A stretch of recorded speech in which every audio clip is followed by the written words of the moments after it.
Mpenzi mtazamaji, wanasema finally BN Ali Kiba kibao kitabu tena zaidi hivi sasa kinachezea over 1.5 million on YouTube. Finally inakuwa moto tena zaidi, ambapo na kuambia grand rising ladies and gentlemen on the KUTV Rise Today show Art and Culture Monday. Hii episode ni ya 30th March 2026, moja kubwa tena zaidi ambayo inakuwa imekitwa katika mizizi ya culture according to article 11 of the Kenyan Constitution. Leo tutakutoa hapa hivi Kenya 254 tuweze kucelebrate the culture, the youth and the entertainment from West Africa. Tutakuwa tunakuletea a special feature interview kwa film ambayo inaitwa The Fisherman. The Fisherman ni award winning short film ambayo inaongelea kuhusu comedy ambayo iko deep rooted in the culture of fishermen. Kama wewe ni mtu ambaye unajua kuhusu mambo ya samaki,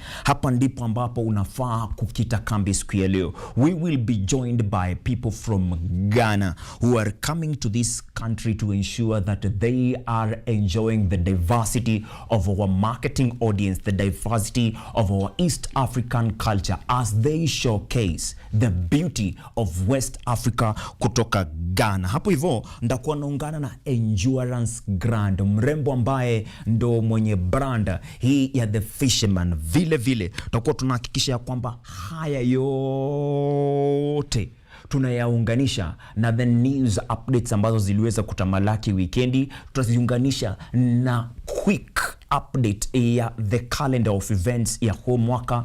Tunakujulisha ni wapi ambapo kuna sherehe, ni wapi ambapo haufai kumiss sherehe, iwe ni ya art, iwe ni ya culture. Sisi ndo wendani wako. So good morning once again. Jina langu ni Ojwang, mtoto wa Mariam, Mkenya akenya naye, lakini ukenya wake usiukenye kenye kwa masikio. Na msikiza director Boni, tuko tayari kukufurahishia siku, tukubambie Monday, tukutolee blues na tuensure ni tamu tena zaidi. Natoka hapa hivi moja kwa moja niingie katika streets tunazita kwa lugha ya Kiswahili, lugha ashirafi, barabarani. Rise Today inaelekea barabarani.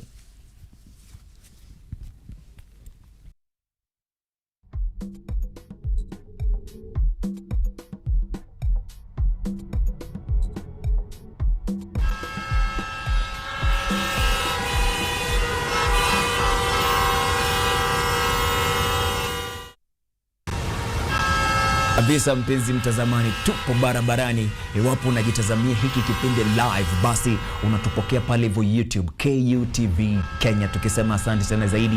Na kama uko Facebook unapitia kwa page yetu KUTV Kenya ama profile KUTV station, inakuwa kubwa tena zaidi hapa barani. Nikiwa hapa barabarani bado ndo place ambayo mimi hutaka kukuelezea mambo ambayo yanakuhusu katika magazeti ambayo huwa tunaangalia sana ni magazeti ya 255 Tanzania, 256 Uganda na 254 Kenya, East Africa, tukiwa tunakujia mubashara kutoka the best university in the country, Kenyatta University. Magazeti ya Uganda yakiwa yameanzishwa na gazeti la The New Vision. Yanasemaje? Gazeti la Uganda la The New Vision, headline yake inasoma government starts verifying teachers documents. Walimu wanaendelea pale hivyo kukaguliwa mmoja baada ya mwingine, huku senior accounting officers want all public servants verified. Na katika ukurasa wa 3, walimu ndo wa kwanza ambao wanakuwa verified pale hivyo, wakiweza kuarifiwa watoe stakabadhi zao ama documents zao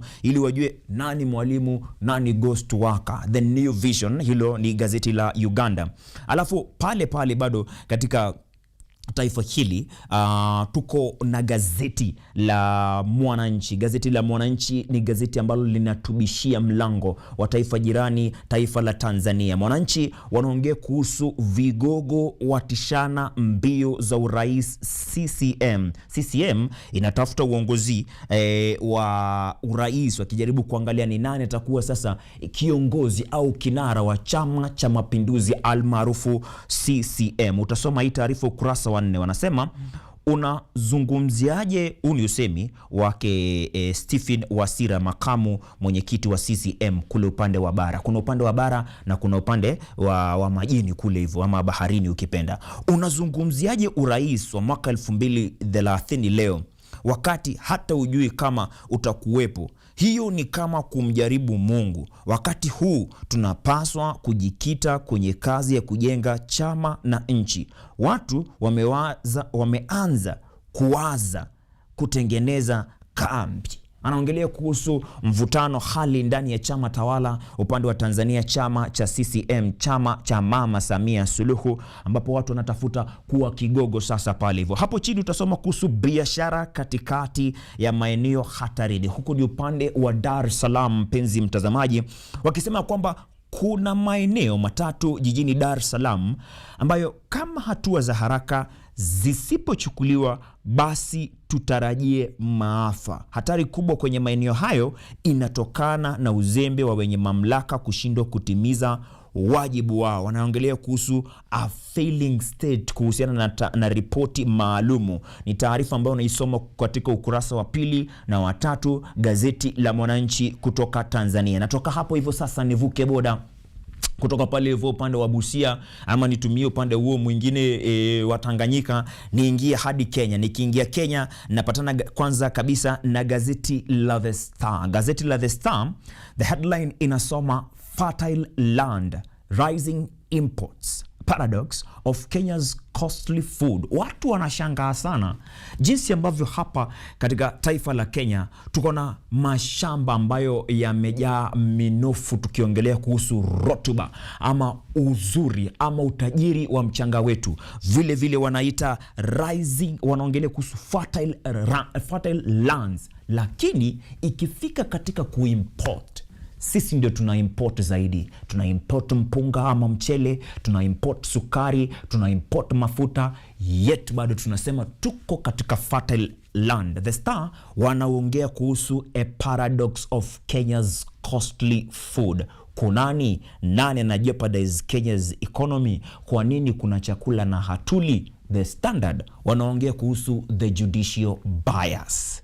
Gazeti la The Standard, mpenzi mtazamaji, wameongea kuhusu all animals are equal but some are more equal than others. Katika kitabu chake kile ambacho kilikuwa kinaitwa The Animal Farm, hapo hivyo ndipo uliweza kupata line kama hii noma tena zaidi. Picha ambayo wameiweka pale hivyo ni ya mama ambaye hivi sasa ameweza kuwa mwandishi wa kitabu chake Forthright. Anasema kwamba protecting their own, judicial officers have repeatedly obtained court orders that pause investigations and other proceedings.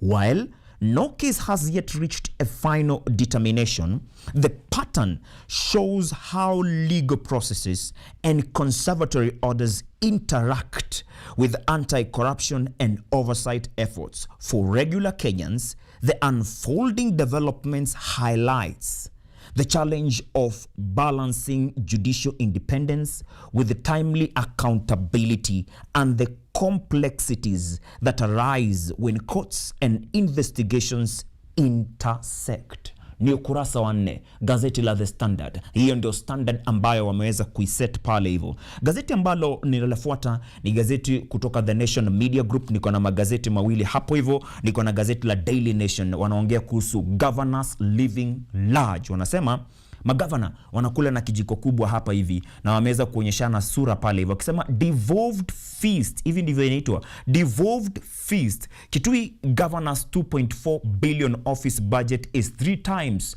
allocation for agriculture. Ni baadhi ya budgetary allocations ambazo hawa magavana wameweza kujiwekea katika ofisi zao. Wa kwanza pale hivyo anaitwa Julius Malombe, hapa ni upande wa Kitui. Yeye akona 2.4 billion. Hiyo ni budget ya ofisi yake. Wa pili pale hivyo kumfuata bado kutoka maeneo hayo ni gavana wa Machakos, anaitwa Wavinya Ndeti, ambaye budget ya ofisi yake ya county ni 816.7 million. Upande wa Homa Bay wanapumua juu bei ni kubwa tena zaidi, wakisema 759.7 million. Hizo ni pesa ambazo ziko katika budget ya ofisi ya governor wa Homa Bay, Madam Gladys Wanga. Huko ni Mwanga wa Wanga. Sikia, upande wa Marsabit as tunapanda huko juu, Mohamed Mahmoud Ali, yeye akona budget ya ofisi yake ya shilingi takriban 608.1 million. Hiyo ni ya Quran ofisi pekee. Ukiingia Mandera pale hivyo unampata gavana Mohamed Adan Khalif ambaye anatumia 521 million kuhakikisha tu ofisi yake ina run. Wengi pale hivyo unawapata katika hilo gazeti la Daily Nation ni wengi. Utasoma ukurasa wa 4, usome ukurasa wa 5 na usome ukurasa wa 6 uweze kujiangalia pesa za kaunti yako mingi zinaelekea wapi. Je, ni katika miradi ama community development projects, ama ni katika kuhakikisha kwamba ofisi zinaangaliwa na zinakuwa safi? Wanaongea kuhusu 12 county chiefs spent over 8 billion on their offices. Nearly 60% of the total allocated to governors' offices across 43 counties, with financial records showing how some of the priorities luxury over development, kama vile ambavyo nilikuwa nimesema, luxury over development projects for residents in several counties, allocations to these offices surpass funds set aside for education, roads, water, energy and agriculture. Kama kizungu ni ngumu, Nation Media Group wanakuandikia na lugha ya Kiswahili katika gazeti ya Taifa Leo. Wanasema linda mwananchi watimka mbio. Wanaongelea kuhusu mihemko ya kisiasa ambayo iliweza kushuhudiwa weekend ambayo imeweza kuisha. Huku ni upande wa Tononoka. Sikiza, kundi la Sifuna lapokelewa na umati mkubwa sana Mombasa katika hali inayoashiria farasi watatu katika uchaguzi ujao. Sikia, ukurasa wa 2 gazeti hili la Taifa Leo utasoma kuhusu viongozi wa vuguvugu hilo waliweza viongozi wa vuguvugu hilo wawashambulia vikali wenzao wa Linda Ground na kuashiria kuwa watajitenga hivi karibuni. Ososi asema baada ya kutimuliwa uongozini ODM, sasa ya ni naibu kiongozi wa Linda Mwananchi. Hivi sasa kuna ODM ya Linda Ground na kuna ODM ya Linda Mwananchi. Magavana wa anasa, hilo ni jambo ambalo lilikuwa pale hivyo katika Daily Nation. Hapa katika Taifa Leo wanaliita magavana wa anasa. Ni ukurasa wa 4 utasoma kuhusu mkaguzi asema wengi hutengea ofisi zao pesa zaidi kuliko maendeleo. Hayo ni masuala makuu tena zaidi ambayo tutakuwa tukiangalia katika news segment zetu. Kumbuka news segment zetu ni news segment ambazo wanahabari wetu ambao wengi wao ni wanafunzi katika chuo kikuu cha Kenyatta kutoka hapa wanaingia katika communities zenu. Naongelea zenu waweze kuwa collectia all these headlines na vile ambavyo ziko wanaziangalia kwa taarifa ambayo ni tendeti. Gazeti ya mwisho ambayo nitakuwa nikiangalia siku ya leo ni gazeti ya The People Daily. The People Daily wanaongea kuhusu loyalists who fell out with Ruto.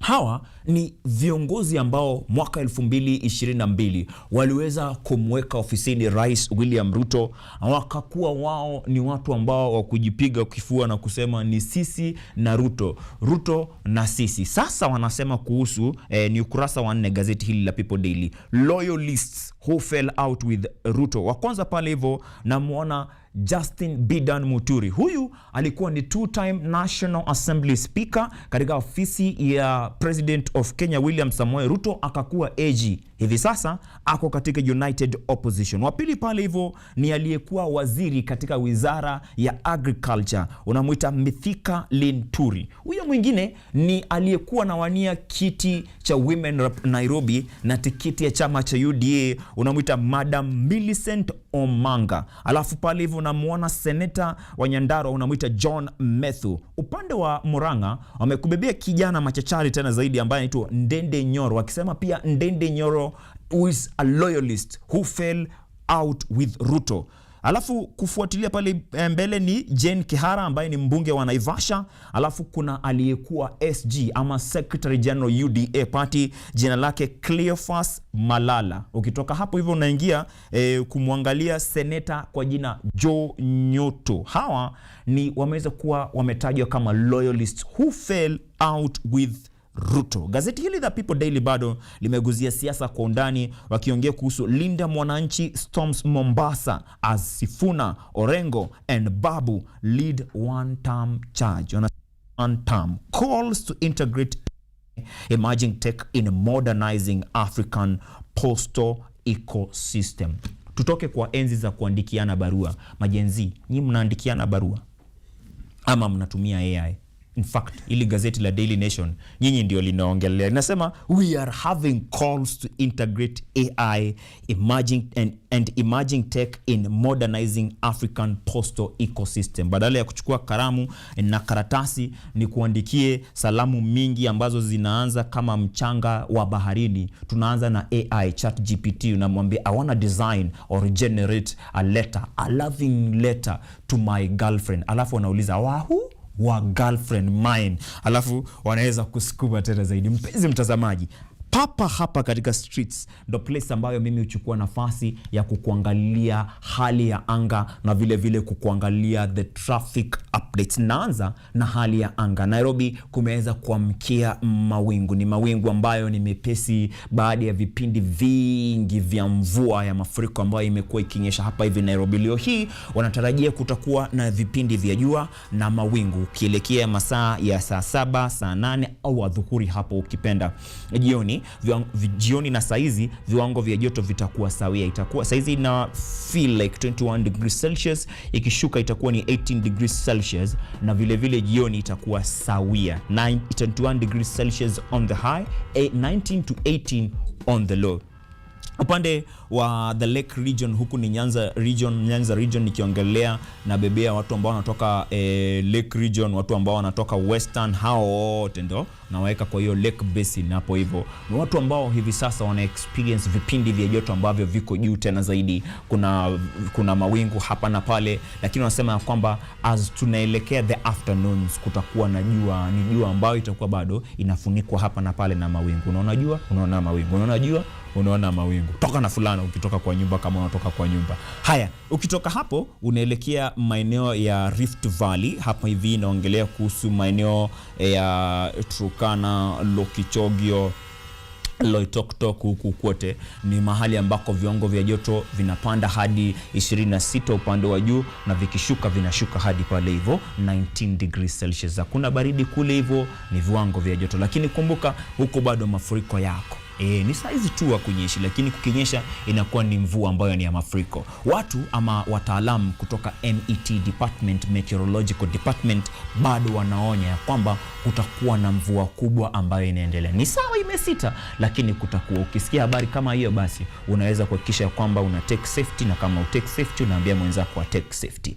Barabarani kuna kaaje? Barabarani nikiwa nimeanza na barabara ambayo tuko. Napenda kuanza na barabara ya Thika Road kwa sababu ni Thika Road pekee imekubebea universities mingi tena zaidi hapa hivi upande wa Nairobi. Sikiza, ukitoka tu hivi pale hivyo town, unaanza na university ambazo ziko USIU, utoke USIU ukuje KU, ukitoka KU uingie ZTech, ukitoka ZTech unaingia MKU. Hizi universities zote kutoka Nairobi hadi Thika ziko katika hii barabara. Ni barabara ambayo iko na jam kiasi hapa hivi katika maeneo ya bypass hapa hivi. Mostly saizi utapata jam hukuwa ya watu ambao wanatoka town wanaingia Kiambu, alafu wakifika hapa hivi bypass, they either want to go to the OJ direction ama wanataka kuingia upande wa Kamakis. Hapo hivyo kajam ni kiasi. Ukiingia upande mwingine wa lane ya watu ambao wanatoka Kiambu sasa kuingia Nairobi, inakuwa system ni sawia. So ukifika hapo hivyo kwa bypass, unakuwa mwangalifu kiasi, unakuwa mtulivu kiasi, alafu utaweza kudecide kama utatoka service lane ama bado utabaki service lane. Iwapo utatoka service lane, basi itakuwa ni highway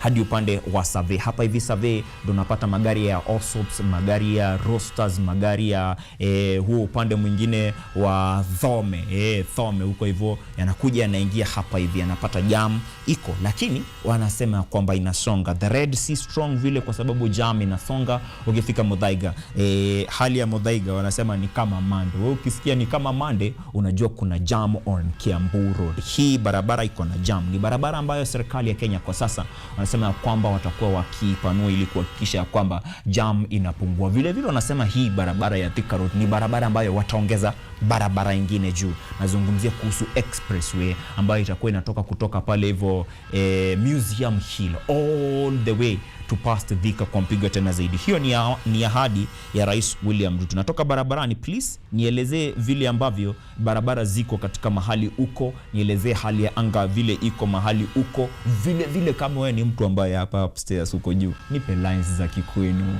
Nipe lines za kikwenu. Ulizia pale hivyo kama wewe kwa jamii yenu, your mother language wanasema nini? What wisdom do you gain from your community? Ancestors wako wakisneeze unasikiaga nini? Hivyo ndivyo watu tunatumia kwa lines za kikwetu. Leo hivi tutakuwa tukisikiza lines za kikwetu kutoka upande wa Ghana. Nitakuwa na ensure ya kwamba niko naye producer wa hiyo filamu ambayo inaitwa The Fisherman, na kuelezea mengi kuhusu The Fisherman baada ya kutoka pale hivyo katika meza ya habari. Natoka hapa hivi Bumosi, Gupili, aste Boni anatupeleka mpaka wapi? Pale hivyo newsroom. Tunaangalia habari on KUTV Rise today.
Hapo kwa Sayuni Referral Hospital na hapa hatufanyi mchezo, hapa ni experts peke yake. I'm telling you, this hospital is not what you think. Unamuumiza bana, wacha. Watu wewe ni nini baya wewe? Bongo mesado na urujoki. Our people united shall never be defeated.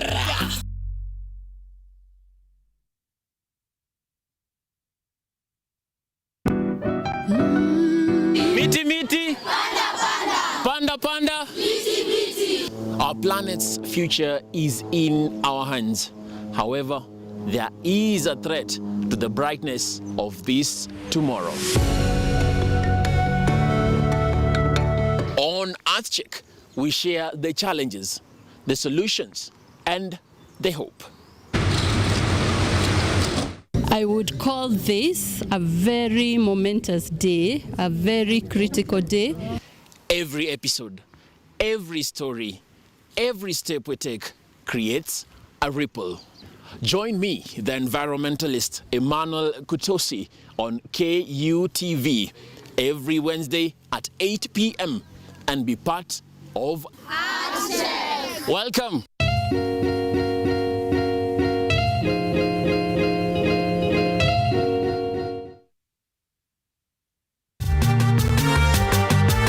Wanasema kula uhondo kwa taka matendo, na bila shaka matendo yake yakazaa uhondo. Bidii na panda shuka zake zikamfanya awe mwanga wa dunia.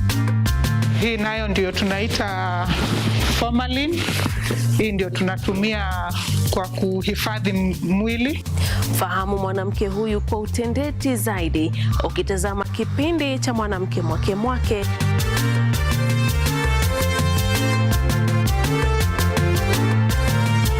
Kila Jumatano saa 2:30 usiku, ukiwa nami Caroline Kimwele.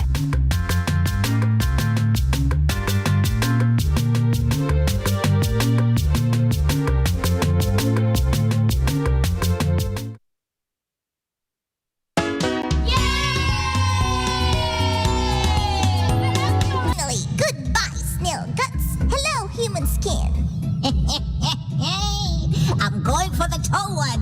His legs look perfect for a good itch. I don't know. I think I have a fever and I don't have any energy. Yeah, like there's a war going on inside me. It has to be the pond. Ponds, rivers, and we will keep snails inside them to show how people get sick. Yeah, and we'll add pictures of safe water too. Run safe, don't jump inside. Stay safe and let adults guide. Snails bring danger, don't you see? Safe water keeps you healthy. Bilharzia free.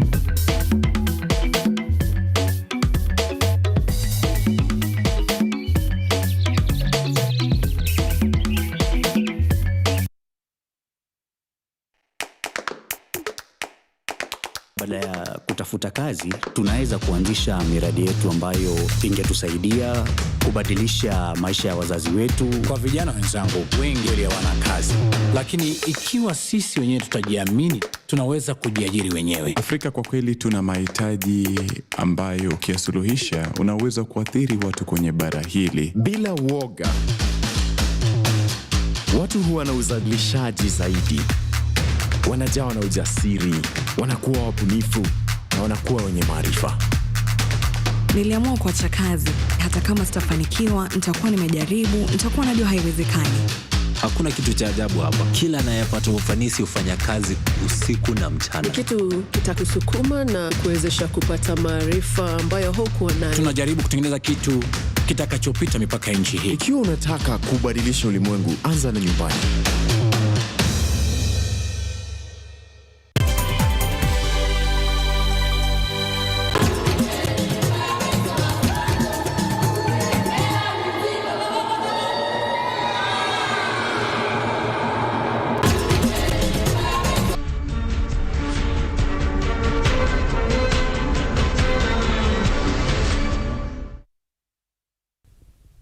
Kabisa mpenzi mtazamaji, tunarejea katika taarifa za KUTV Rise Today kwa mpigo tena zaidi, ambako tunaanza na taarifa ambazo ni za tanzia. Hii ni baada ya Kenya kuweza kumpoteza mbunge mwingine hapo jana. Inamaanisha kwamba kutakuwa na by election huku ni upande wa Olkalau. Kweli mpenzi mtazamaji, hiyo ndio taarifa ambayo tunaanza nayo kwa mujibu wa spika wa bunge la kitaifa. Haya basi, sikiza. Spika wa bunge la kitaifa Moses Wetangula ametoa taarifa kuhusu kifo cha mbunge wa Olkalau David Kiaraho. Anadaiwa kufariki hapo jana. Hivi sasa, kulingana na taarifa ya Kiaraho, aliweza kuwa anaugua kwa muda mrefu na aliweza kutafuta huduma za matibabu mataifa ya nje. Spika wa bunge la kitaifa Moses Wetangula amedhibitisha kuwa amechagua wajumbe watakaofanya kazi pamoja na familia, wakiongozwa na mbunge wa Kinangop Kwenya Thuku.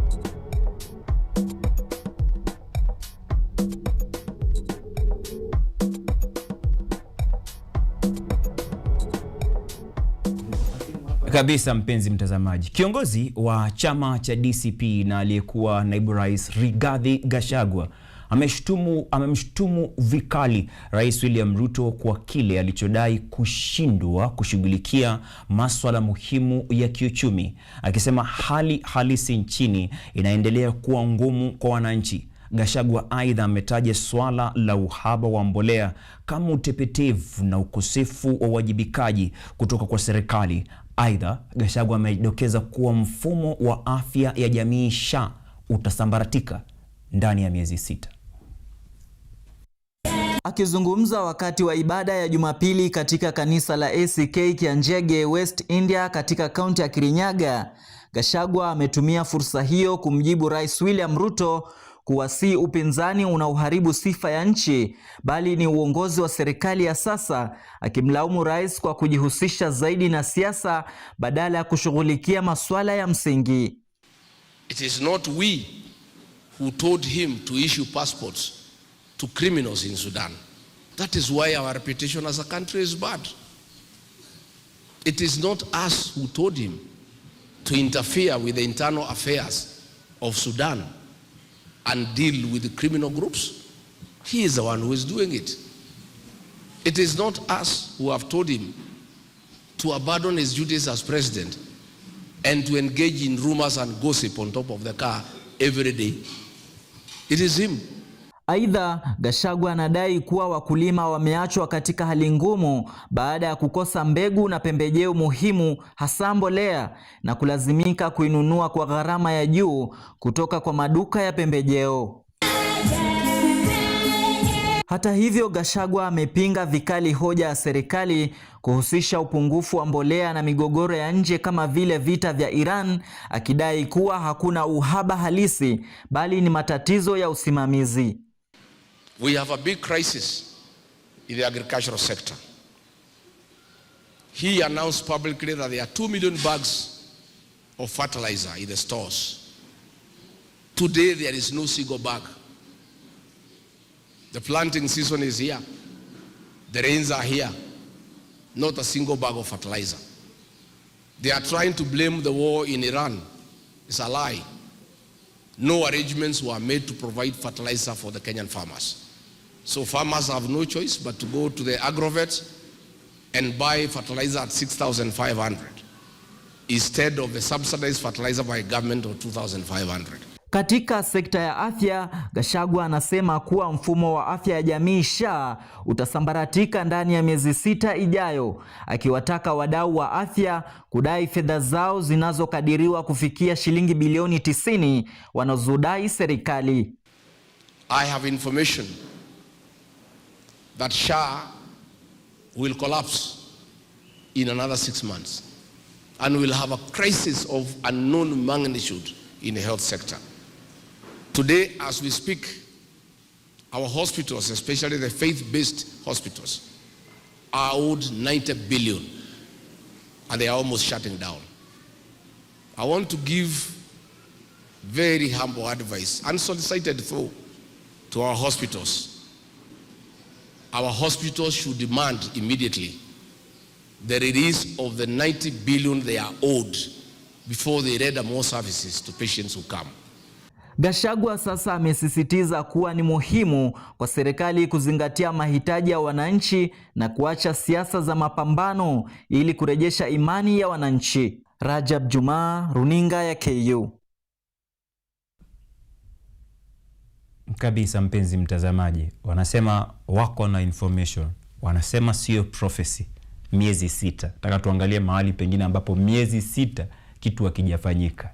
Chama cha walimu wa elimu yenye mahitaji maalumu nchini KUSNET kimetaka utekelezaji wa haraka wa agizo la serikali kuwapandisha vyeo walimu. Hii ni miezi 6 baada ya Rais William Ruto kutoa ahadi hiyo Septemba mwaka 2025. Tatizo likisemekana ni kuwa ni ucheleweshaji kutoka kwa mamlaka. After that exercise, I have met with these teachers and we are raising concern. After the teachers' unions were invited in State House, That was on the 13th September 2025.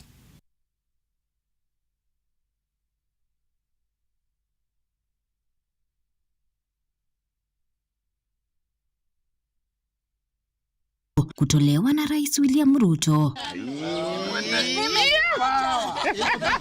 Akizungumza wakati wa zoezi la misaada katika shule ya watoto wenye ulemavu wa akili, Katibu Mkuu wa KUSNET James Torome amesema agizo la kuwapa walimu daraja la ziada lijatekelezwa na hivyo kuwanyima nyongeza ya mishahara. Torome ametaka tume ya huduma za walimu TSC kuharakisha mchakato huo kabla ya mwisho wa mwezi. This is now 6 months down the line. The presidential directive have not been implemented. One job group. The president promised us to give him the feedback of the second job group. So we are asking Teacher Service Commission, the chair and the CEO, to move with the speed. To move with the speed. Before the end of this month, we want to get the results.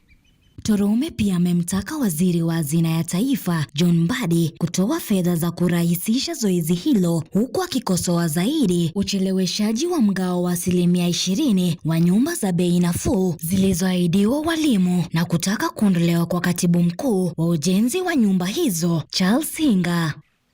We sign an agreement with the housing committee. That agreement was to elapse on the 13th of March.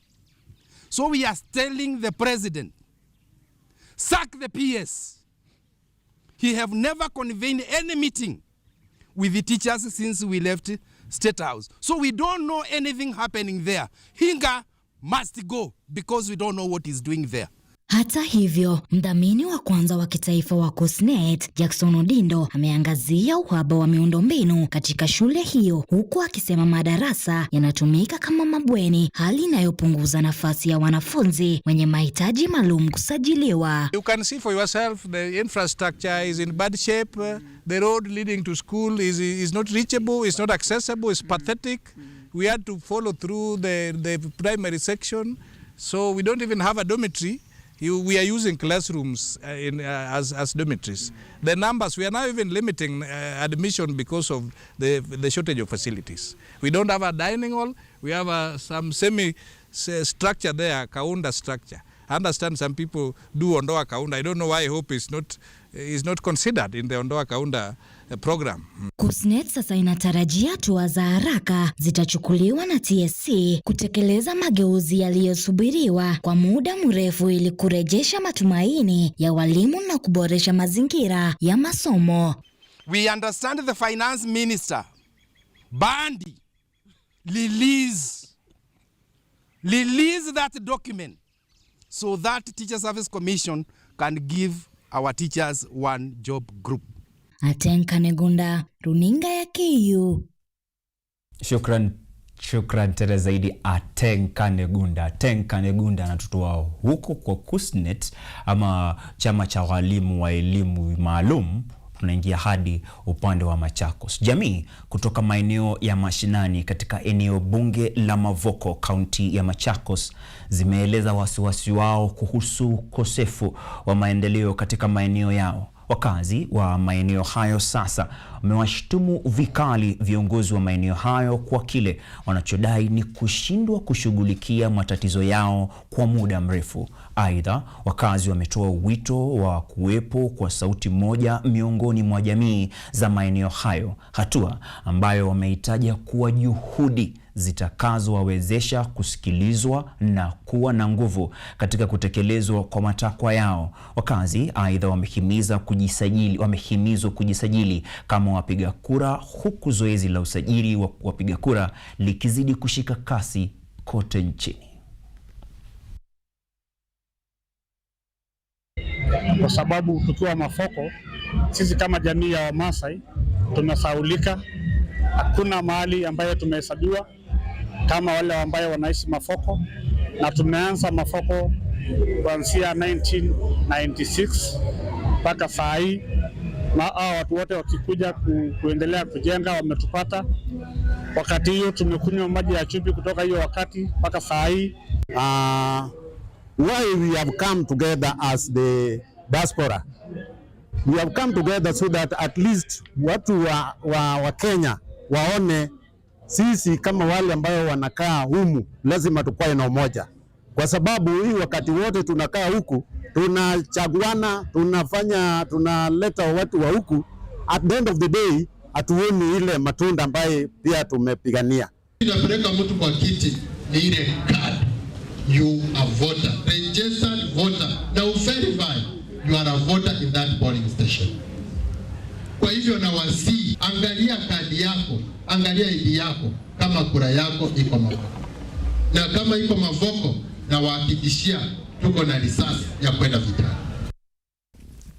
Kabisa mpenzi mtazamaji, tunatoka huko upande wa mavoko tuingie mpaka mahali ambako sasa makanisa yanaungana ili kuongeza nguvu katika vita dhidi ya mihadarati na dawa za kulevya. Sikiza. Askofu wa kanisa la Anglikana nchini ACK John Amangi amelalamikia kuongezeka kwa visa vya matumizi ya dawa za kulevya na vileo miongoni mwa vijana, akiitaja hali hiyo kuwa mojawapo ya sababu zinazochangia kuzorota kwa maadili katika jamii na kuhimiza kuchukuliwa kwa hatua za haraka ili kudhibiti swala hilo. Askofu huyo pia amewataka viongozi kudumisha uadilifu na uwajibikaji katika utoaji wa huduma kwa wananchi. Aidha, amekemea ufisadi akisema unaendelea kudhoofisha ubora wa huduma, na huku akitoa wito kwa serikali za kaunti na ile ya kitaifa kuchukua hatua za haraka kukabiliana na tatizo hilo. Aidha, amewataka viongozi kuweka kando tofauti zao na kujiepusha na matusi ya hadharani, akihimiza kuheshimiana ili kudumisha amani na mshikamano nchini. We call upon our leaders to embrace peace and love for the citizens and the country. They should avoid hate speech at all costs. Politics should not divide us, but instead unify us. It is only in this that we can raise standard in all areas that affect our lives and our country. We implore all Christian, all church leaders at every level to embrace this call to raise standards. Leadership must reflect Christ in character, conduct, and commitment to God. Credibility of the church depends on the integrity of these leaders and leadership. A call to country leaders. Asante sana. Hiyo ni taarifa ya Kerajab Juma. Sasa Ten Kanegunda anaturejesha kule ambako walikuwa wametupeleka upande wa Machakos. Wajane katika kaunti ungana katika makundi ili kukabiliana na changamoto wanazokumbana nazo baada ya kufiwa na waume wao, ikieleweka kuwa wanawake wengi kitaifa bado wanakabiliana na migogoro ya urithi na kuhamishwa kwa lazima baada ya mabwana wao kuaga.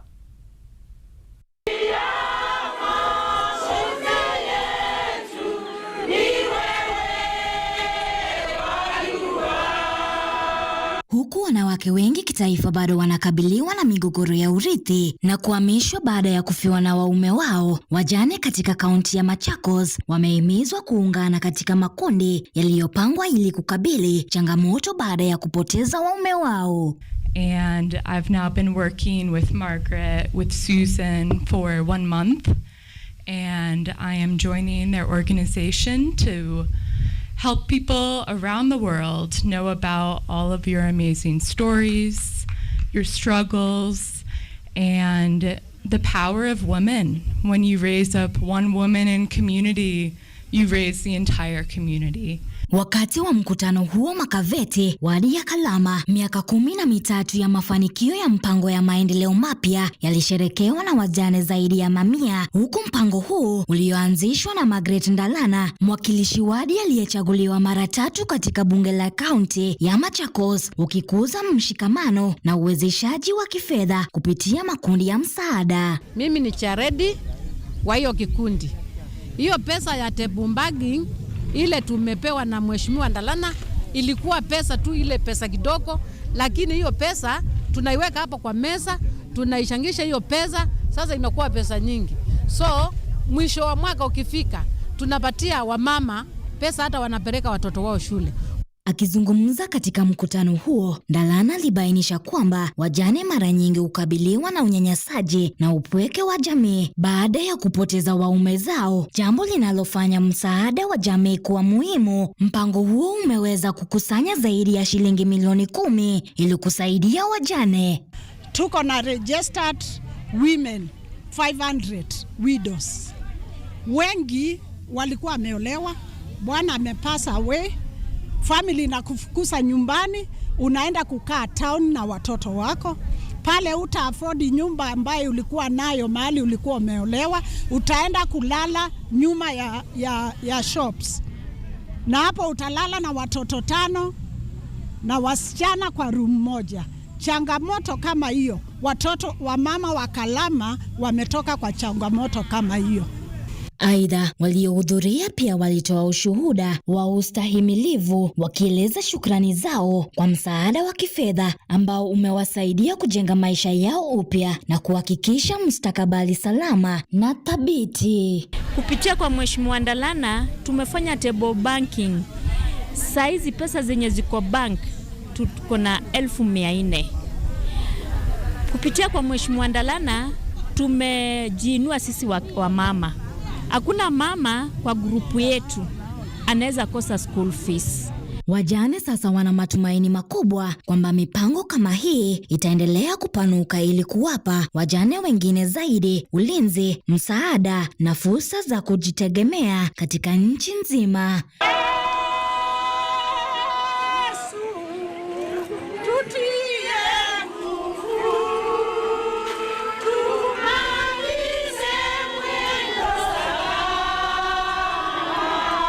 Atenka Negunda, runinga ya KU.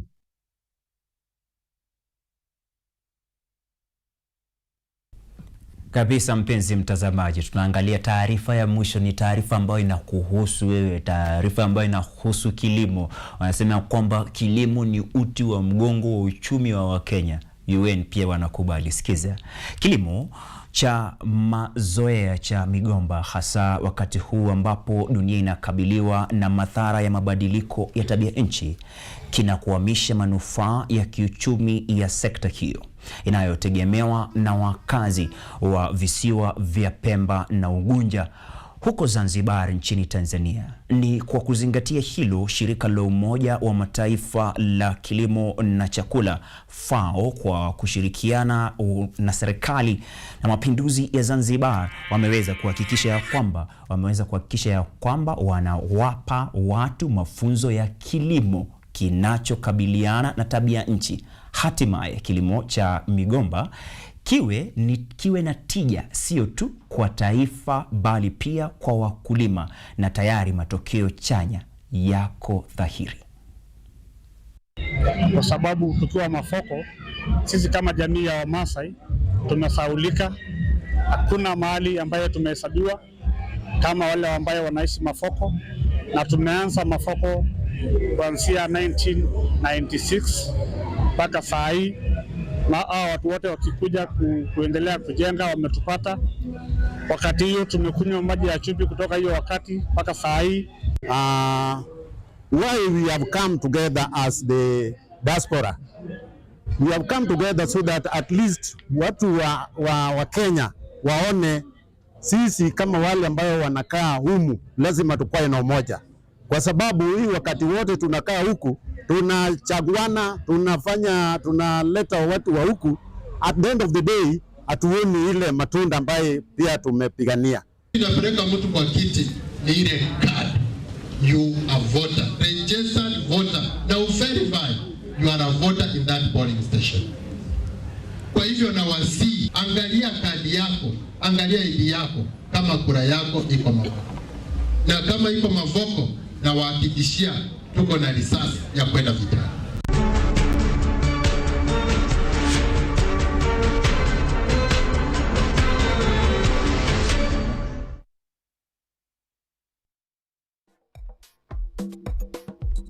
Kabisa is the end of the news bulletin. The reason I'm speaking in English is because I want to welcome my West African audience on set now. We are going to have a glimpse and a look, a careful experimentation of The Fisherman. Siongelei kuhusu mtu mvuvi pekee. The Fisherman is a movie from Ghana, and it is a culture that we want to experience as East Africans. East Africans have thrived in writing comedy. The West Africans have thrived in a world that they've boldly called Nollywood. And right now, we are talking about comedy, and I will be joined on set by an award-winning producer with over 15 years of experience in film industry. His name is Kofi Owusu.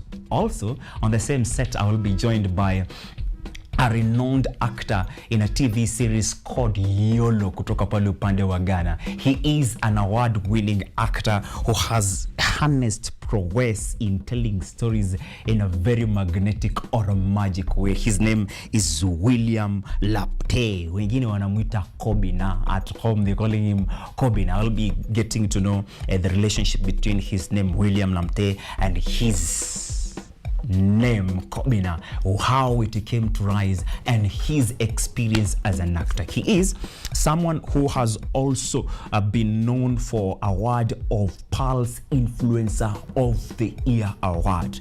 We want to talk about the future of Africa in terms of harnessing the talent of film to make it sustainable when it comes to monetizing the talents of the African youth. So before we go to that, I want to look at a special story. It is a story that concerns you, that concerns how we are giving sustainability in the world of making sure that we are all included when it comes to matters quality food. Quality food, I'm talking about kitu ambacho kwa Kiswahili kinaitwa lishe bora. Yes, what are we doing about it? And niko na hiyo intro ni ya Kiswahili. Shule ya sayansi ya afya, kaimu msimamizi mkuu wa wanafunzi katika chuo kikuu cha Kenyatta, Dr. Gladys Wangeshi, ndiye mwenyeji wa warsha ya lishe bora Africa, maarufu Healthy Diet for Africa, ambayo imewaleta pamoja watafiti kuangazia mafanikio ya jinsi ya kuboresha vyakula kwa manufaa ya afya bora kwa jamii. Edward Nyamo ndo ameweza kuandaa hii taarifa yenyewe. So we are going to have a look at the future of Africans coming together so that they are ensuring we have a healthy diet for African. Watch that story, and then after that story, I will be joined on set by the Ghanaian West African powerhouse in creative industry. We want to talk about Fisherman, the movie.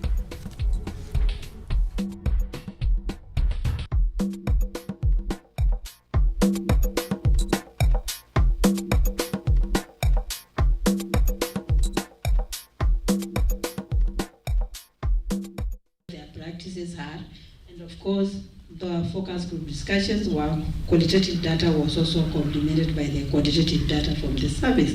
And we will again be able to hear from our researchers what they found out. And after that, we engaged mothers in co-creation exercise, and we were able to come up with 45 recipes.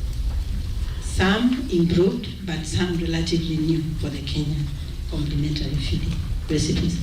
And we now developed a recipe book specifically for complementary feeding. You can see it there, just a cover page and some photos of the mothers participating there.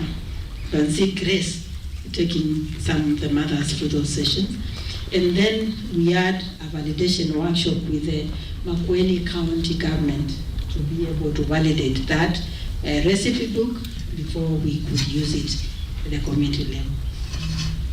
And we are proud really of the recipe book because now it has been adopted by the community members. Of course, we did a lot of training from TOT level here at Kenyatta University. We'll be able to visit our food preparation lab where the basic or the preparatory work was done. We had to train some TOTs, and those are the ones now who went to train the community TOTs and the community at large. So we can see some of the sessions there with nutrition counseling, nutrition education for our mothers. Now, we have had a lot of capacity building throughout our project, especially here in KU. First, we have been able to sensitize, especially for the co-creation work, our county, Makueni County government health officers, based on the complementary feeding recipes. And they were actually quite receptive. I didn't say that. They were quite receptive and very supportive for this work all along. So we have trained, we have sensitized, not trained, 9 of them. And then for KU, we have also been capacity built. And I want to appreciate Benedict for their capacity building component, where they trained our team, including myself, on body composition measurement. And even being able to procure some of the body composition measuring equipment. Here in Kenya, we have these machines, but mostly they are for adults, not for children. So, and most of the technique is not usually done for children. So it is not very easy, challenging, but she really did that for us. And I know Grace now can even train others, and we have the machines with us. So we appreciate that. We also train the community, and especially those who are directly involved in this work. We also, of course, I have mentioned we have trained TOTs at Kenyatta University level. We engage our undergraduate students who are now the trainers, but also health facility staff. Those who are in the 5 main health facilities, we call them community health units, represented. We trained several of those staff. And definitely also the community. Then finally, the training of the PhD students, which has been quite rigorous and supported by our partners. I usually tell my students that they should enjoy being in this project because they have really enjoyed the mentorship, not only from KU, but from our partners. Is that not true?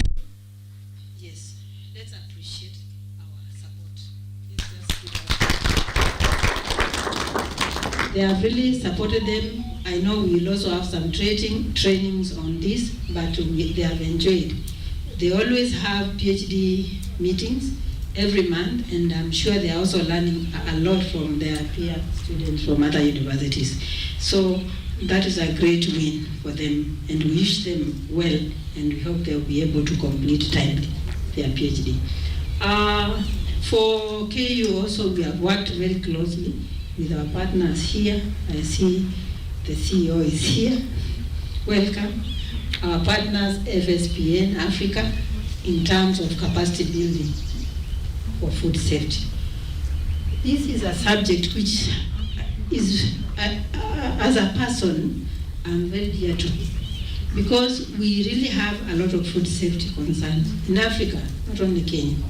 And when we took this up, I know we'll see some of the gaps we have in terms of awareness, not only for the contaminants or toxicants we are analyzing, but even food hygiene. So FSPN has really taken up this work and have been able to capacity build many by having some online materials which KU has developed, modules for specifically for all food value chain actors. A module developed to cover the farmer all the way to the consumer. That is very unique for us because we don't have those more training modules. To tell the consumer or the hotel person that they should buy this variety of potatoes for frying chips so that you don't have acrylamide. That is very necessary. To tell them that if that potato is stored under the wrong temperature, then there's a likelihood that the sugars would change composition, and then more browning and more acrylamide, yeah, which is a potential carcinogen. Many people don't know about it, for example. I'm just emphasizing. And to go to another step, then to even the transport will play a role in that, temperatures again, and then all the way to the processor. You know, that person who is frying the chips. And here we have a very unique chips product, karai, mwitu, chips mwitu, the one prepared in the open markets, we call it. So that brown can still result. So we develop those materials to target third food value chain, which is important. FSPN have a whole virtual one where they can be able to train more than 300 people per hour. That's a plus, because you know now you can be able to reach out to as many as possible, even within and without Kenya, the African region. I'm sure they can be able to mount that. And really we are working closely to ensure that we do something on this. They have also been able to do a lot of capacity building. I know they will talk about this in Makueni, but also we are now planning to do more, especially in other regions. And finally, we have done also some modules so far. We have 5 of them covering aflatoxins, covering acrylamide, covering heavy metals, again food value chain, but also other components of food safety, pesticide residues, which is really another area of concern, public health concern in Kenya, but also many African regions. And finally, food hygiene is a key component which each and every one of us, but also the fresh produce actors in the market are really to look at, to make sure that our fresh produce, because the high risk food sometimes in terms of preparation and handling is one of the modules. We still have 3 more to go in terms of development. We are looking forward to completing our analysis on data on the RCT, which we were able to do in Makueni for the recipe work last year, from around March, April, all the way to November. That is when we completed that RCT. And I know it will really inform in terms of the effectiveness of those recipes which we were able to develop within that community. We hope that we can do more community engagement, even with our partners here, for capacity building and promotion of those recipes, to make sure our communities are aware about those recipes. And to ensure sustainability, we want also to involve the national government, but also the local government there to Makueni. That is already initialized, because we have gone there, we have presented the preliminary findings, we have validated the book, and they have really taken it up. So at another level, then it will be able to trickle down to community health workers or community health volunteers who will take this up, and then they can further train many communities. And for your information, there's also advanced discussion at the national level to see whether we can have all complementary feeding recipes. I know there's one for the Western region, we have our own, and there's another coastal one. So there's a discussion with other partners like UNICEF and Ministry of Health to see whether we can put this together and have something for the country, but also region specific, because what is in Western, the foods in Western Kenya is not the same as Eastern Kenya. So this recipe book, for example, may be useful more to the eastern part, and which is a region which is an arid, semi-arid region, and it is quite applicable. We have engaged the national government into all this. We've always done presentation to the technical working groups, and they have picked it up. So I know next month Grace is also scheduled to present more about this recipe book, and then down discussions can start from there. We are also now trying to fast track our analysis bit in terms of heavy metals, which was lagging behind, but also a bit of aflatoxins, and probably also continue with the dissemination sessions at the policymaker level and all levels. And then finally, as I've said, we do the food safety awareness campaigns, if possible, in our areas of coverage. Thank you, and that's what now KU has been able to do since we initialized this work.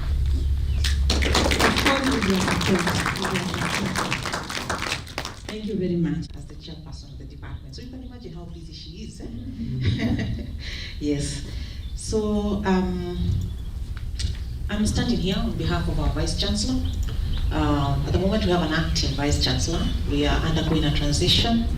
Our immediate former Vice Chancellor, Professor Paulo Enaina, retired in February. And so we have an acting Vice Chancellor as we await for the interviews, which I think are starting tomorrow, if I'm not wrong. So now we have Professor John Okumu, who is our acting Vice Chancellor and has served this institution for many years as a Deputy Vice Chancellor Academics. So Professor Okumu sends his greetings to this wonderful party. You receive his greetings? Receive our Vice Chancellor's greetings? Yes. Yes, he's actually the one who was to come here and preside over this fantastic midterm workshop. But he is unable to join us this morning because of other unavoidable duties that he has. And so he sent me here to represent him, the entire university management. And of course, I'm also here on my own behalf, isn't it? Yes, as the acting executive dean in the School of Health Sciences. So welcome to Kenyatta University. Welcome to the School of Health Sciences. And for those who've not been to Kenya before, Karibuni Kenya. You feel welcome? Yes. Yes. And if you are ever in doubt that we have wild animals and birds, I think you've seen a few birds in the hall, eh? And of course, plenty of flora and fauna. I will read something here, and before I read, I just want to really say how excited I am to hear about what is happening within this consortium. It's really exciting. In fact, when I listened to everything that was said, Prof. Michael, Dr. Keo, I started asking myself, is there anything left? Have you left anything for nutrition, or after these 6 years, nutritionists can retire? So much is happening, so much is happening. But I also know that we still have a long way to go. And this is an excellent effort that I've had.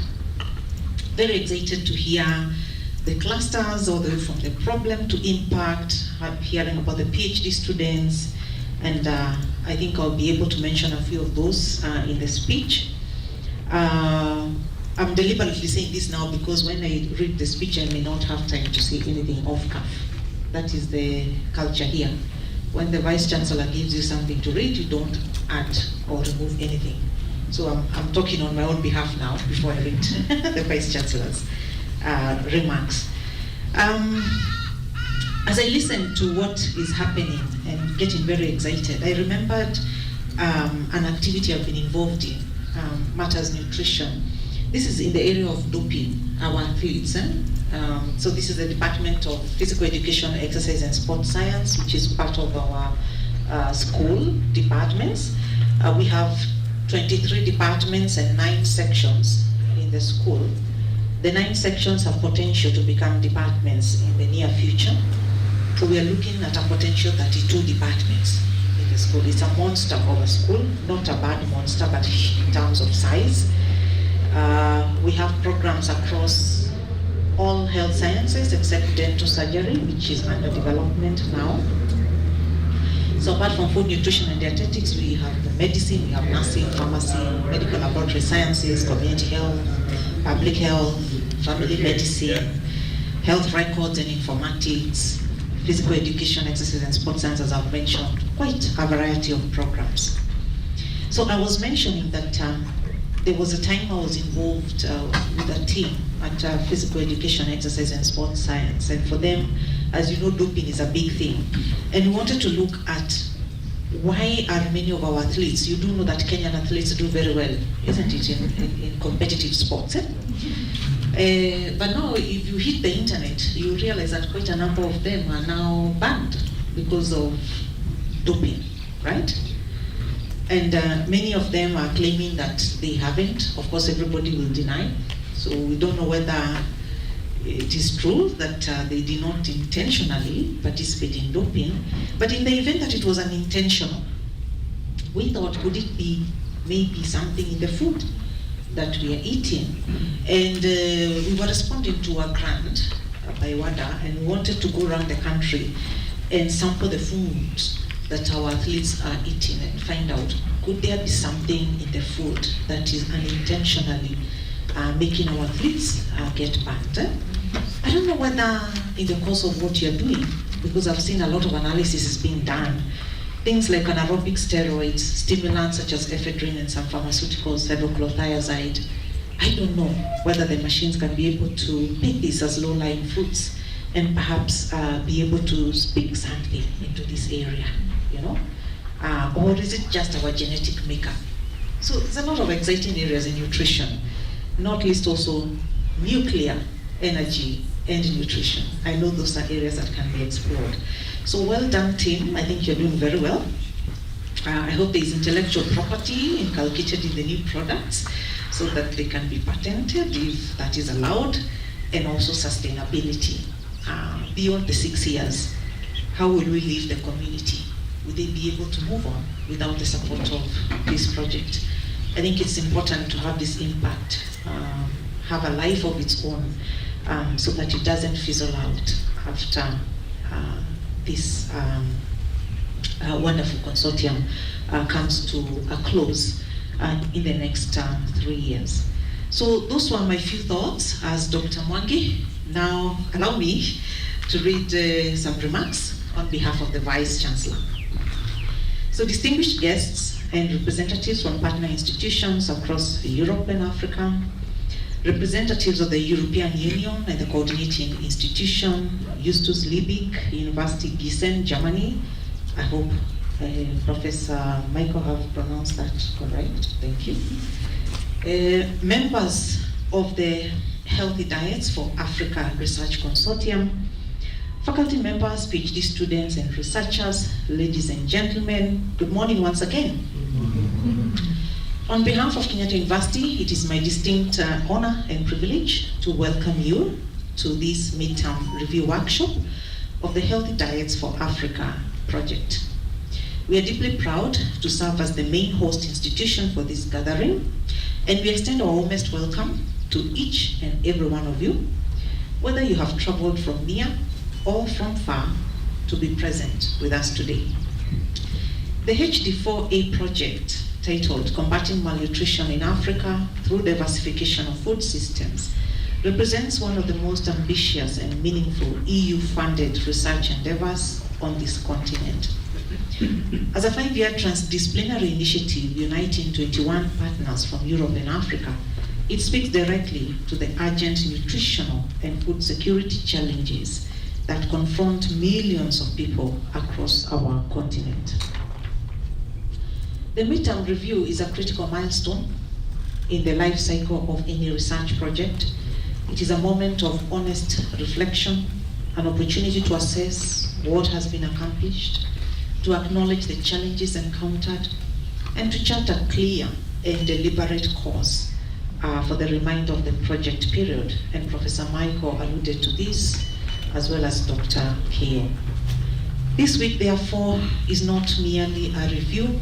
It is a strategic exercise in collective vision and shared accountability. For Kenyatta University, this workshop holds special significance.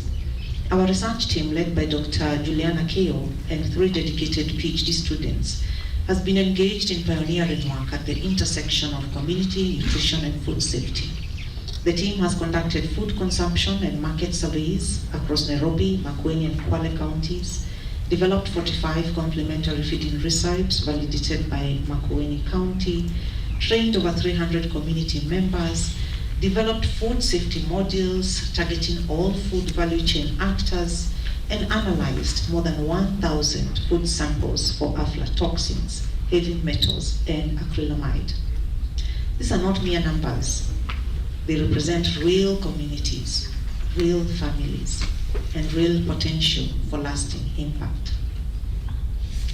As an institution, Kenyatta University remains steadfastly committed to research that creates tangible solutions for society. Food and nutrition security are not abstract academic concepts. They are lived realities for the communities that we serve. It is therefore both a responsibility and a privilege to be part of a consortium that aligns so closely with our institutional mandate of knowledge creation for national and continental development.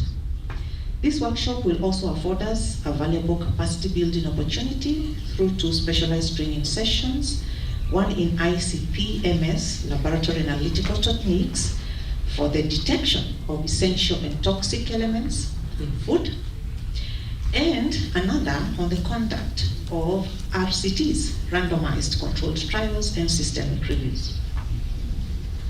We encourage all faculty and students participating in these sessions to engage fully and to carry forward the knowledge gained into your respective research endeavors.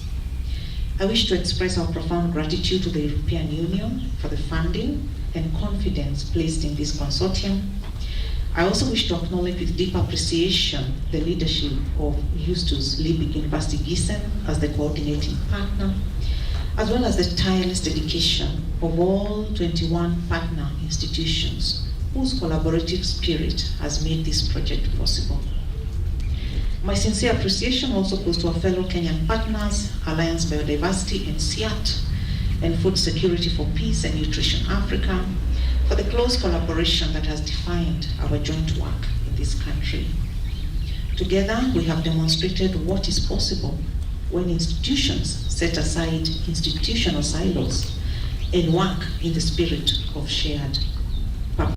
Chuo Kikuu cha Kenyatta kupitia shule ya sayansi ya afya ni mwenyeji wa warasha ya katikati ya muhula ya mradi wa lishe bora Afrika maarufu Healthy Diet for Africa, unaofadhiliwa na Umoja wa Ulaya kwa ushirikiano na Chuo Kikuu cha Kenyatta pamoja na washirika 21 wa kimataifa.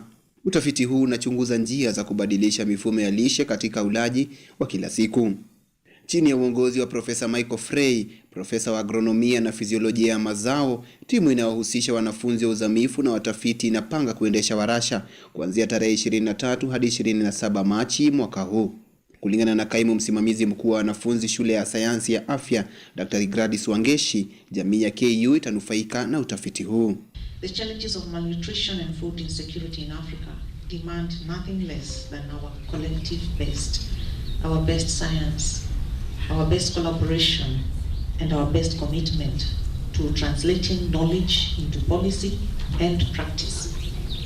The Health Diets for Africa project is doing precisely that, and I'm confident that this week's deliberations will yield a robust roadmap that will guide the project to a successful and impactful conclusion. Profesa Michael Frey ambaye ni mtafiti mkuu alisisitiza umuhimu wa watu kula vyakula vya asili ili kuboresha afya zao, akieleza kuwa ulaji usiofaa wa chakula unaweza kuwa na madhara. So people have enough food in their belly but still don't have a balanced diet. And the third burden of malnutrition would be overnutrition or non-communicable diseases which are caused due to bad nutrition. People eating too much sugar, people accumulating overweight, diabetes type 2. These would be problems associated with the third burden of malnutrition. And ironically, in many African regions, we encounter all 3 problems at the same time. With Healthy Diets for Africa, we try to combat these burdens through a diversification approach. Profesa Frey aliongeza maelezo kuhusu utafiti wake na matarajio yake, akibainisha kuwa Chuo Kikuu cha Kenyatta kinachukua nafasi kubwa katika kufanikisha mradi huu kupitia matumizi ya miundombinu ya utafiti. We also develop new varieties of established crops that are grown in Africa, such as maize or rice, or we develop processing technology and products that people can eat that are healthy. Tukio la leo lilihusisha uwasilishaji wa matokeo ya mradi. Hata hivyo, kulingana na Profesa Frey, waundaji sera na taasisi za serikali wanapaswa kuweka mikakati madhubuti kuhakikisha kuwa wananchi wanatumia vyakula sahihi kupitia tafiti kama hizi. We also have a fourth cluster which is called impact.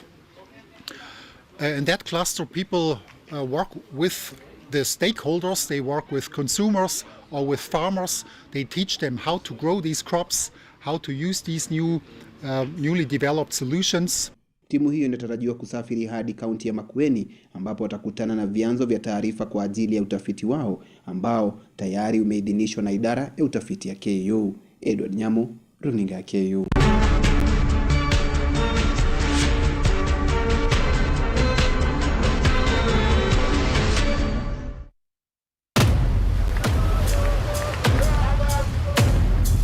What does this day bring, Ata?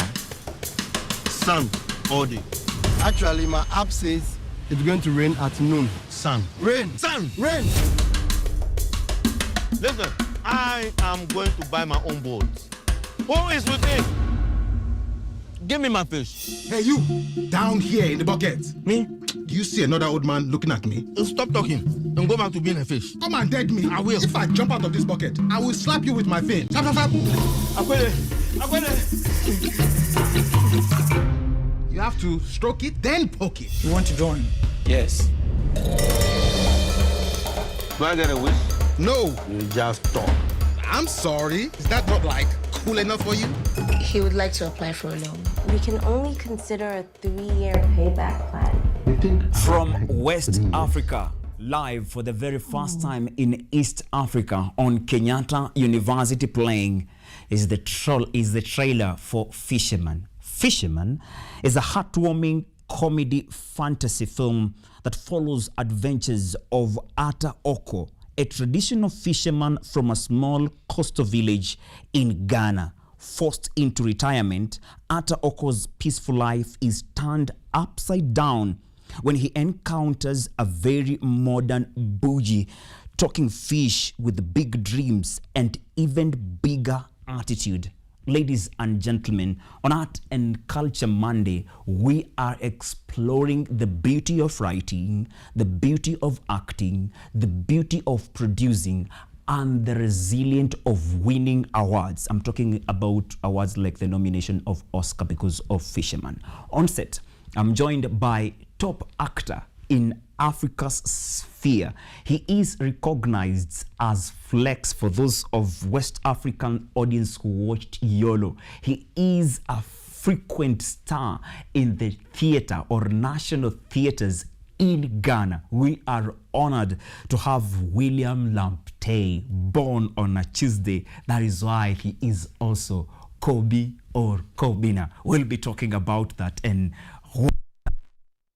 also joined by an award-winning international film producer with over 15 years of experience in international films. He is the co-founder of Lulu Vision and the producer of Fisherman. Ladies and gentlemen, I'm welcoming you for a superb of West versus the East coming together. Guys, I'm so amazed by we are starting this conversation with Asante, sir producer.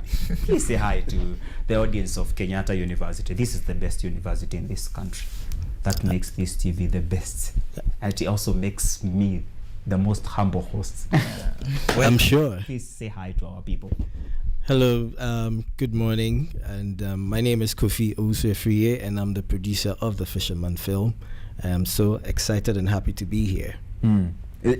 Joined by, I told you, I'm a fan. I'm a fan. You've done so much when it comes to world of acting, and that is why I'm grateful to God that a producer like yourself can be able to bring in this side of Africa youths who are doing things that we are doing, and sometimes we keep asking ourselves as East Africans, are we still on the right track? But when we see the future of West Africa when it comes to matters film and theater industry on the hands of people like William, then we know that we are safe as a country. Karibu sana, my brother. Asante.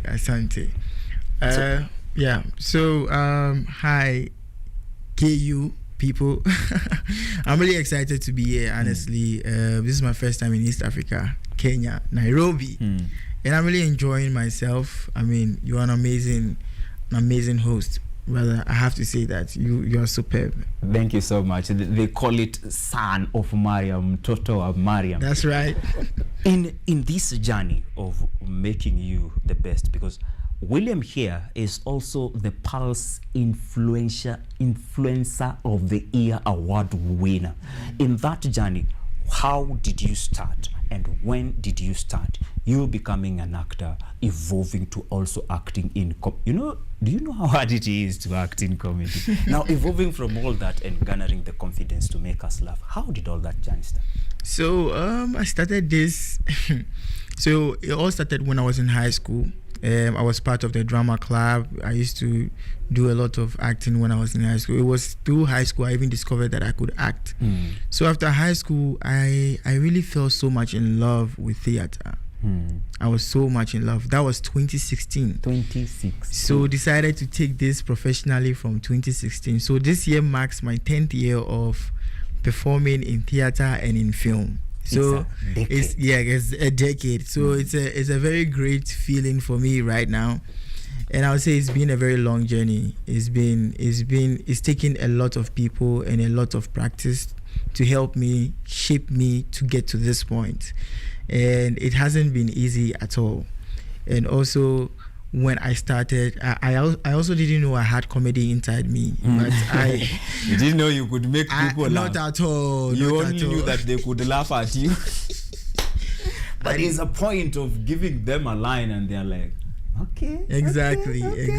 To the point of even winning the Comedy Theatre Act of the Year at the Ghana Comedy Awards. I think I won that last year. And I think that is a very great deal because we have very great comedy theater folks in Ghana, but I was able to make it as the best comedy theater act of the year. So I feel it hasn't been an easy journey. I've put in the work honestly, because I call myself the greatest showman. Greatest showman. Exactly, the greatest showman. So I have to always make sure that I put out a performance that is of great standard.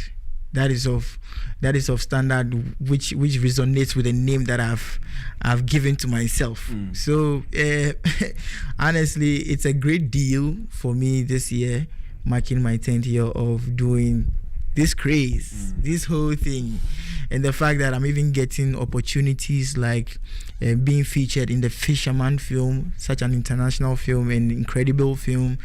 And it has been able to bring me all the way from West Africa to East Africa, and these are the things that I have dreamt of.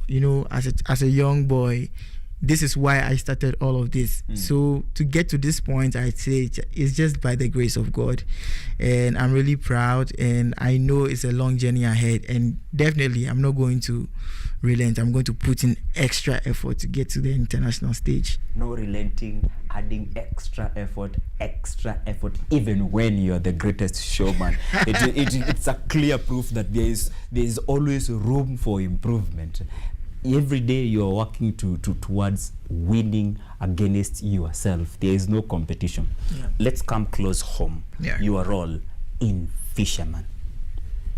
So I played the role Kobina in the film Fisherman, and Kobina is a very interesting character. He's this young boy. He's the kind of boy where you would find in the community, the boy who wants to make it in life. He has great ambitions. He knows that one day he's going to own very expensive things, do luxurious things, even though the community he finds himself in is quite deprived, but he feels he's meant for the big city, for the flashy things. So he's going to find every way possible to achieve that dream. So during the film, you can see, so the arc of my character starts from a humble place all the way to getting close to, he's getting close to his main objective, which is to make it in life. So when you're very close to something and you are just arms stretched away from the thing, sometimes it comes with greed and it comes with a lot of seriousness. The fact that you want to grab it all to yourself. So it leads, my character now becomes a very greedy character, and Kobina wants to just ditch the whole world and go for what he wants, and that is what he did. And so yes, I think Kobina is a very interesting character and a very witty person, and he's such a bubbly person, you should know. Going through your role in Fisherman, the movie, you are painting an image of Africa as a whole. Things that make Africa unique, things that make Africa united, things that connect us. The powerful spirit of our ambition, the resilient spirit of wanting to make it, wanting to change our communities and communities that we are coming from. We're also talking about the deprivation of resources that could help such ambitions and dreams come to light. That film started from the short film The Fisherman back in 2018.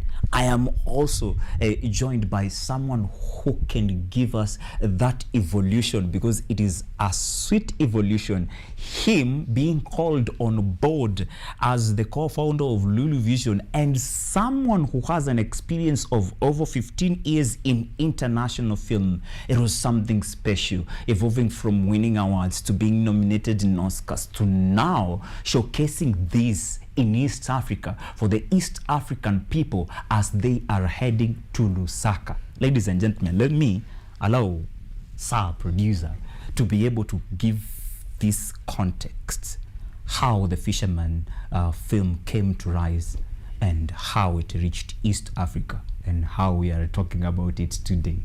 The journey, how did it begin? So back in so the director and myself have been friends for we're talking a period of over 12 years. And so we always keep in touch. She's based in the US, I'm based in Ghana. And one day, per conversation, I happened to have gone past a fishing community in Accra called Jamestown.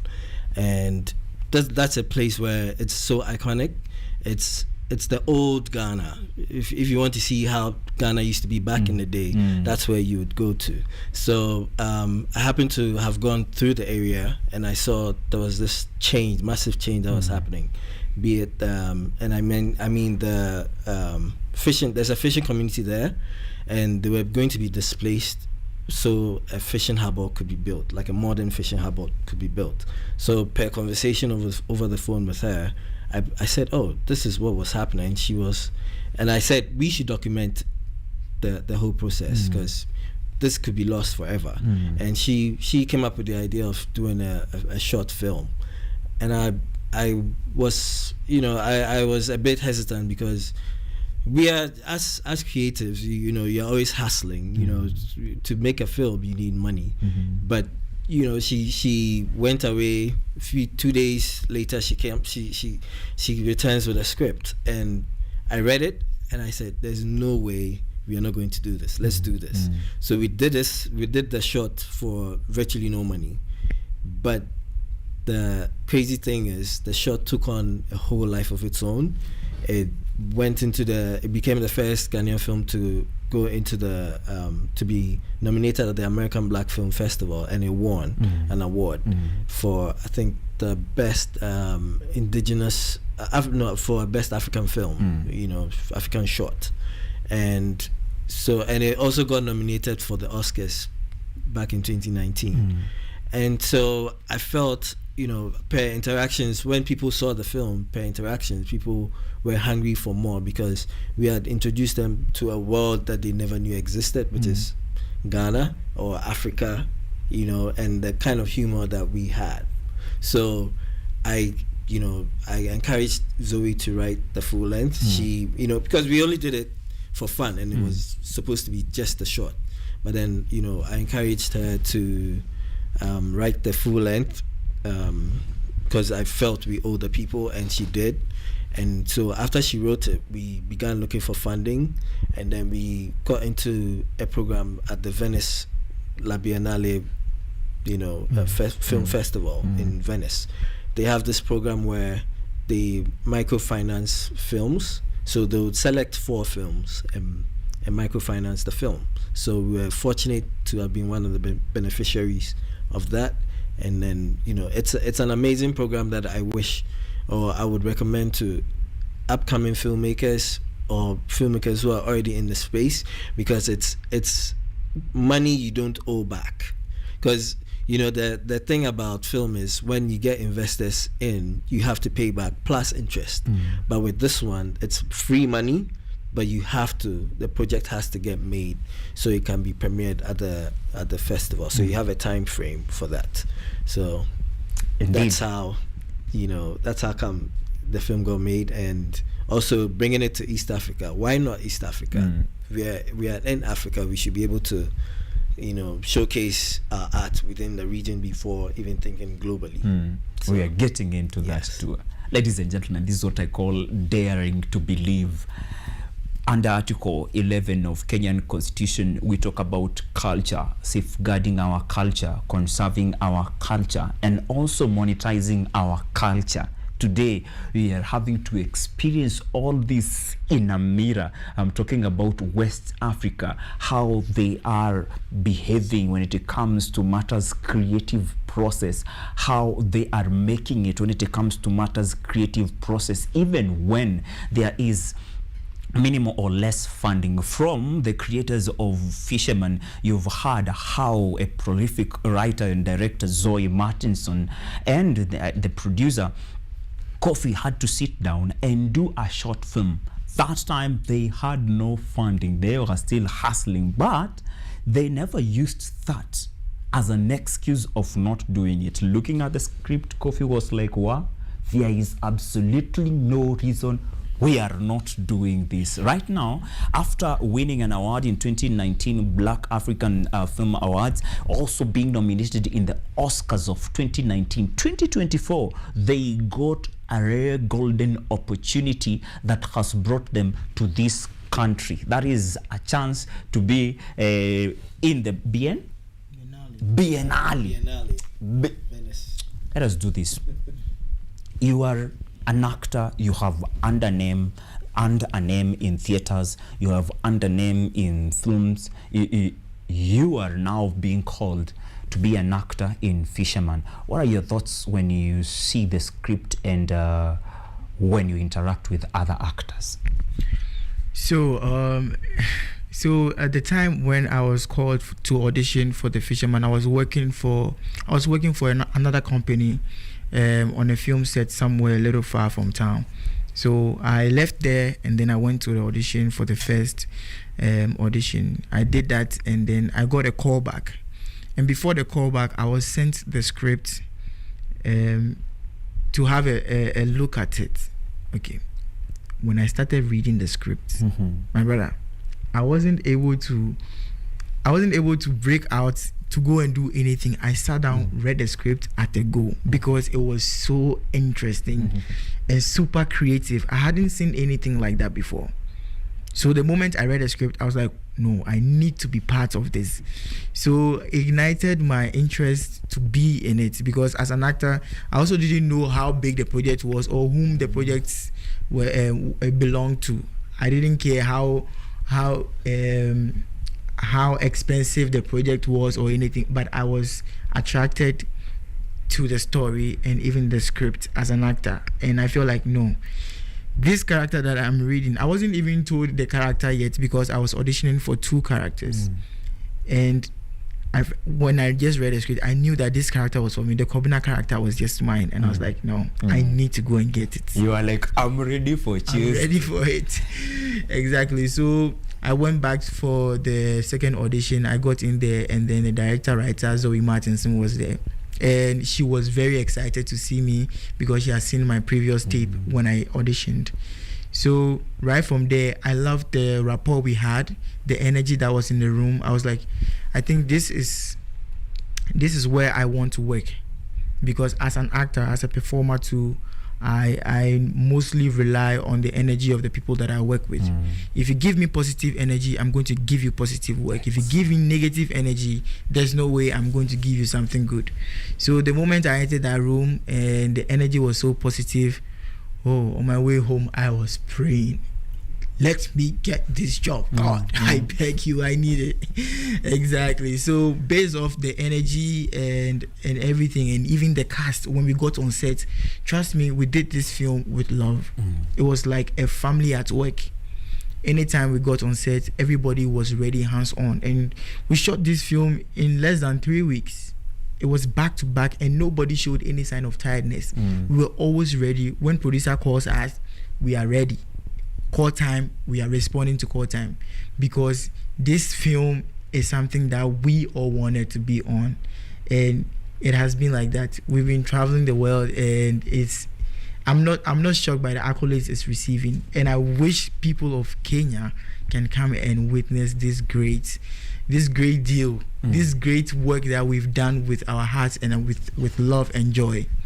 Bro, I understand each and every nerve that gets touched by a good script. Yeah.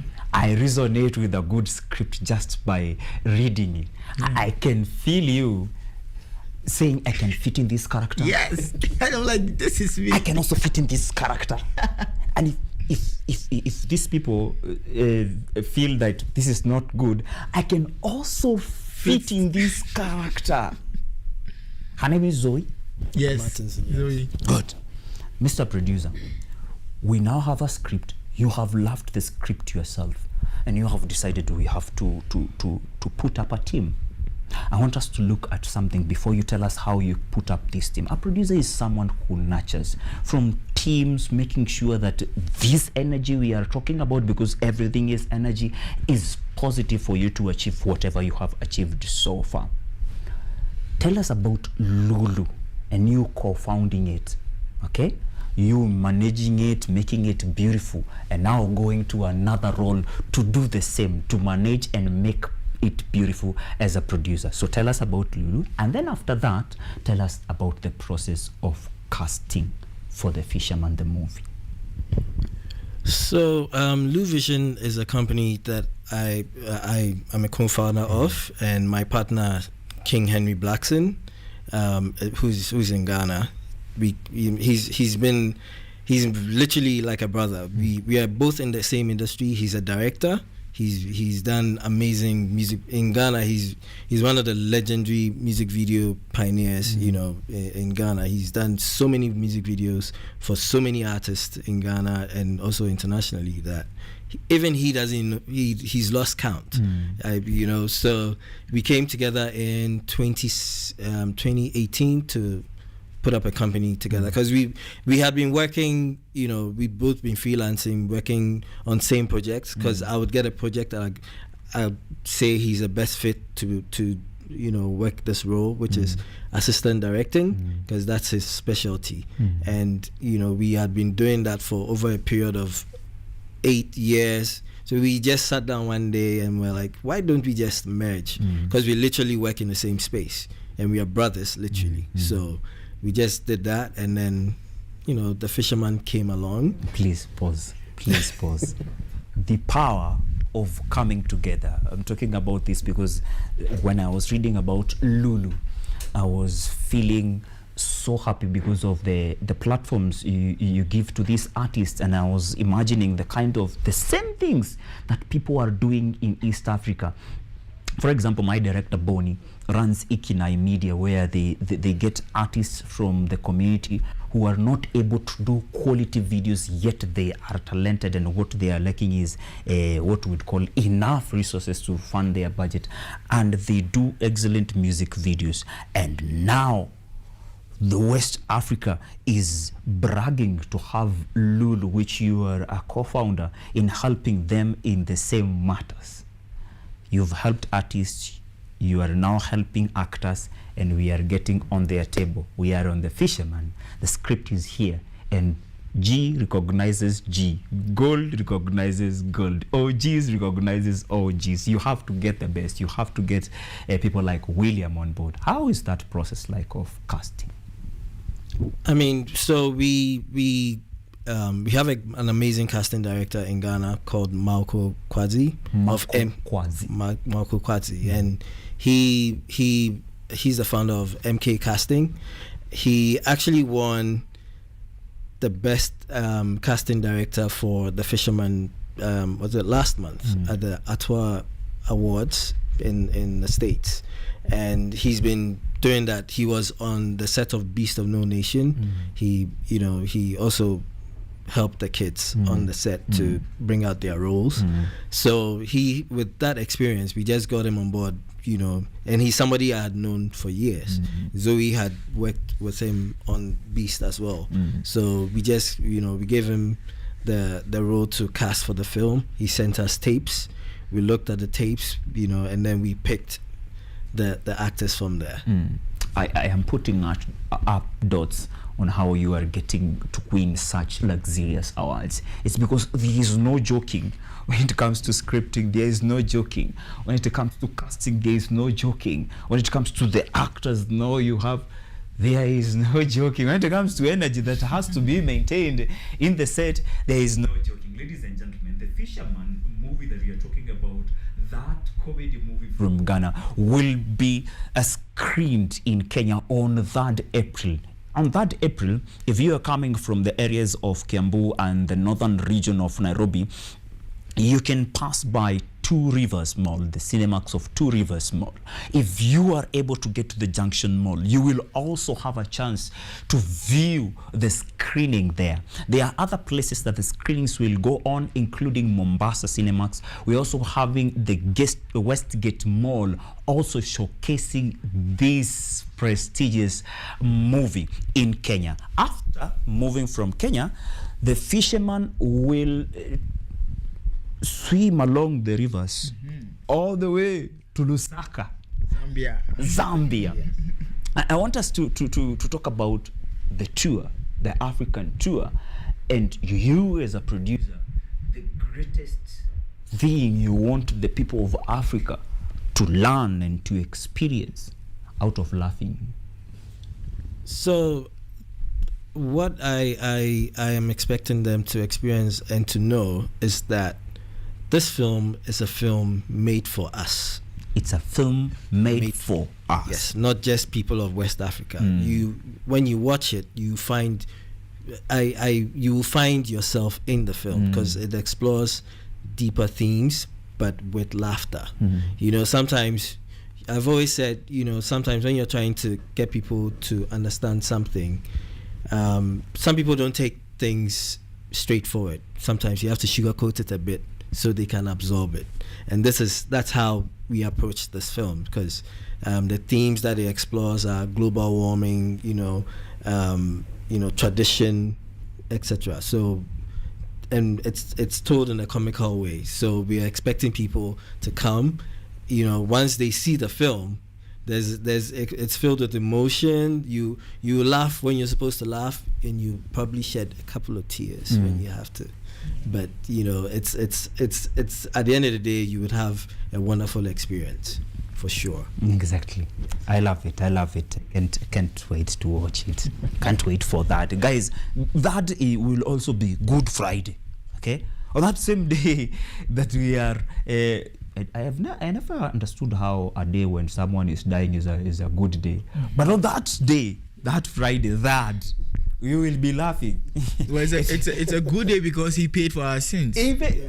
On that day that Jesus is paying for those sins, we will also be screening Fisherman the movie. I want to talk about your role now, bringing out comedy in this script. How was it? How did you feel? And how do you want your audience to relate with you? So, with my role, Kobina, I feel the script was so well cooked and well written. I didn't have to do extra much. So, just by what the director, writer Zoe Martinson had written, I had to, as growing up as a boy, I've always loved to be by the beach side. I always go to the beach side. And then I see the people over there. I'm very observant. So over the years, when I was doing my character development, what I realized is I had a lot of observations behind my back. I've seen so many things, and I've seen people live the life of Kobina. And I know people in my life who have like certain characteristics of the role Kobina. So I just had to buy into those observations back in my memories. So I had to put that in in motion, and by the help of the director, she also was able to help me navigate through to be able to give an equal and even balance when it comes to my delivery. And you know, comedy can't be forced. Comedy can't be forced. If you force it, you lose it. Yes, you force it, you fail. The audience won't laugh. So it has to come on a cool, natural note. It doesn't. You don't have to make your face certain ways, or you don't have to say things in a certain way. It just has to come naturally. So what I did was to play as natural as possible, stay true to myself and stay true to the character. And so for what the audience should relate with my character, you know, my character is someone you can find in the society. We always know that one greedy person in society, and the path that my character took my character wasn't able to achieve everything that he wanted because he wanted everything fast. What I want people to learn from my character is greed is not the only way, is not the best way to go with it. Way to go with in life. If you want to achieve, you have to take your time, go through the mail and get it through the right channel. Exactly. A lot of Kenyan youths, call them millennials and Gen Zs, can relate to the story of your role, the Kobina's role, because they are ambitious. Some of them are over ambitious, and some of these things are things that now bring the greediness. You want to have it all, but again, in East Africa, we say mtaka yote hukosa yote. That is something that happened to Kobina at the end. That when you want everything, you may end up losing everything. Exactly, that is it. So telling such hard stories in a comic way is a brilliant thing. Giving people hard narratives in a comic way is a brilliant thing. Addressing themes that in a normal conversation I would not be able to call a mzee or an old person, we talk about them, or even call a kijana or a young person and talk about them. But I can do that through script that is comedy. Is a brilliant thing. Let's address the tour now. We are in East Africa. Kenya is the first country we are in. From here we are headed to Zambia. How is all this trip for the project lined up? So like you said, we are in Kenya now, but the thing is, on the 3rd, as it is running in Kenya, it's also running in Zambia. So it's going to be running, it's synchronized. It's an African affair. Yes, East African affair. So from Kenya, we are hopefully going into Nigeria next, and who knows, we might find ourselves in South Africa. Exactly. Exactly. Who knows? Please ensure that you are grabbing a chance to watch that film, either from Kenya or from Zambia. If you are a friend from Nigeria, next. And if you will not be able then to wait, get online. Can we, after the screenings on that, will we be able to get the film online, or will we still watch out for the screenings? So regarding streaming, we are still having conversations. Nothing has been tied down yet, but it's looking positive, and soon you would know where to find it online. They are the cooks. They are still cooking. And soon a global community will be able to watch these screenings, not only the people of Africa, though they are the stories of Africa, stories that make Africa so loved by other continents. Other continents love Africa, and the love is so strong that they don't know how to deal with us. They are forced to start mistreating us because we are the market, we are the producers, whether it is in farms, agriculture, or in art and entertainment. We are the creative, we are the market, and we are the producers. It's high time we start getting super collaborations with people like the BNL and what they are doing to champion for the empowerment of African creatives. It's a good thing. Now I want us to go to a segment we call in Swahili Lines za Kikwetu. It's a fun segment where we use it as a process of saying a goodbye or parting shot, but we don't just give this parting shot anyhowly. In that same vibe, we give it in our own mother tongue. Now, to give an example, I will start. Kenyu na kenyu, shoya nagirada. That is a Kikuyu proverb that means a piece and a piece, when they are collected together, they make a stomach full. It means that if you are able to be a strong director like Zoe and a strong producer like Kofi, then you are able to bring a good actor, a good casting manager, a good director, to create a community that is feeding us for sustainability. So I will start with him first, and then obviously you will finish, okay? William, yeah, you are ready? I'm ready. You taught me today Kojo. Kojo is every male that was born on a Monday, like myself. They have also taught me Kobina. Kobina is a male that was born on Tuesday. It is also the title of his role. Lines is a Kikwetu. So I'm going to give a Ghana proverb. It's Twishitu Niyonkunim. Twishitu Niyonkunim. Yonkunim. Yonkunim. Exactly. And it translates as patience always wins. Patience always wins. Not my girlfriend Patience, but generally patience. General patience, you know. Yes, and I love that proverb because I feel it is so real. It's so realistic, and it happens everywhere. We are always impatient, and the reason I gave that proverb is also because of my character, Kobina in The Fisherman. Because if Kobina was patient, he would have won easily. And always, I also want to urge everybody watching me right now. There are times when it gets overwhelming, and you just can't wait. I just want you to know that. Exactly. Relax. Just relax. Calm down. Everything will fall in place, okay, at the right time. In the interest of guarding your mental health and making yourself super here, exactly, you have to be patient. Patience always wins. He has said, relax. Everything will fall into place. Asante. I love it. Sawa, and then he has finished with asante. Moja kubwa. Sir producer. So I have, I'm going to say this in one of our dialects, Akan, and it's Se Uma Okramain Dumpe. That's one ria. That's long. Okay, we start again. Se Uma Okramain Dumpe. Se Uma Okramain Dumpe. Nase one ria. Nase one ria. Ntete ene ufum no.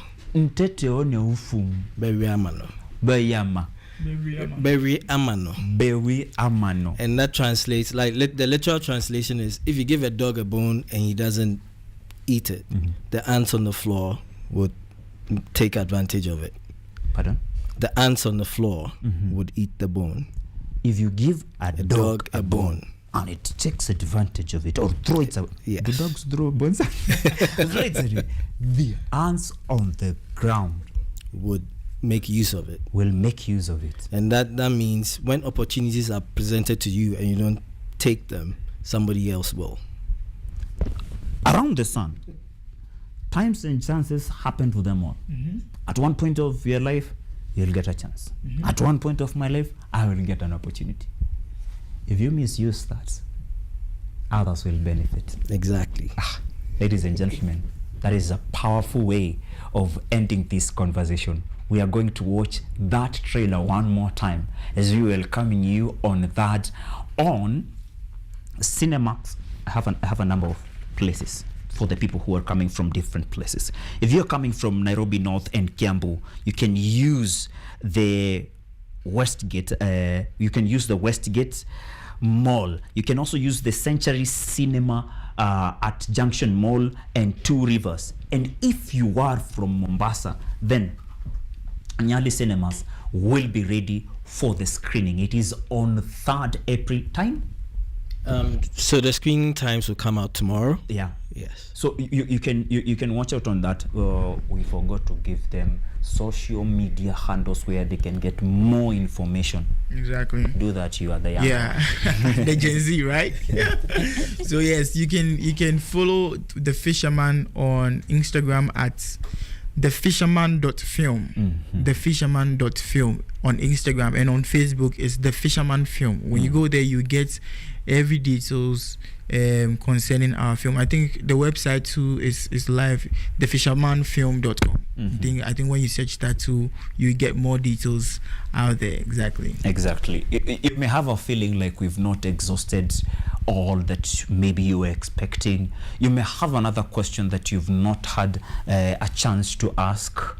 You can do that via going to Instagram, thefisherman.film, or the official website, fisherman.com. Yeah, thefishermanfilm.com. www.thefishermanfilm.com, and you'll get all this information, including the screening times that will happen on 3rd April. After the trailer, we're going for a short break, and then we'll come back to enjoy the beauty of Art and Culture Month. Grand rising, guys.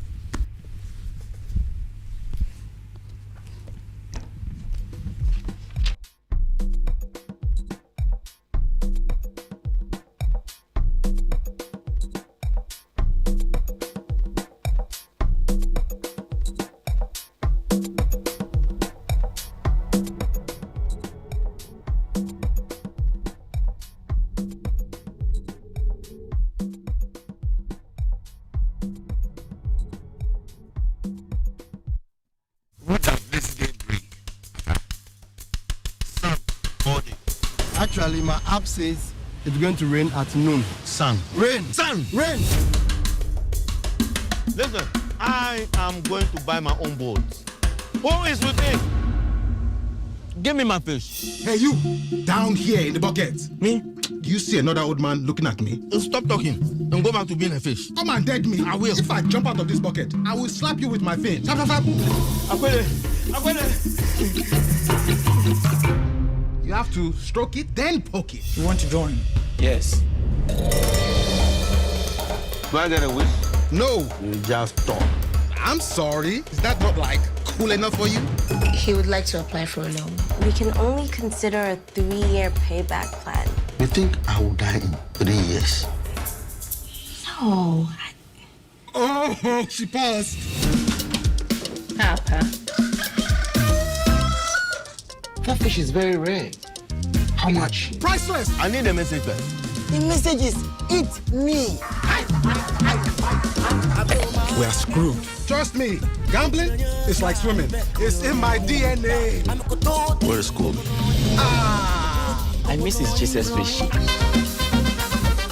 One thing about being Olu is we always value the ones we love. Wow. So, one trip to Accra, and the man has become a poet. Shut up! What are you doing? It's like texting my ex, I love her, and then block her because God said to confuse the enemy. You don't even have an ex.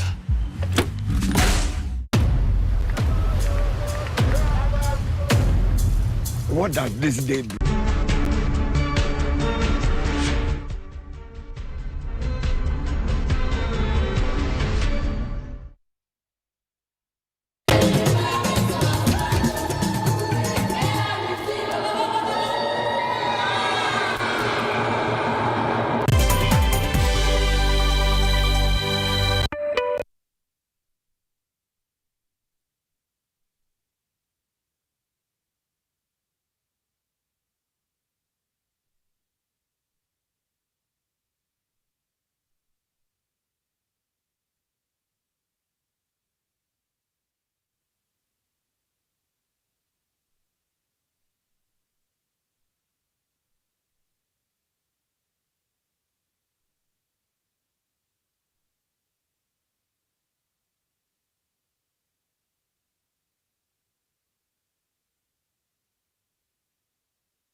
Miti miti.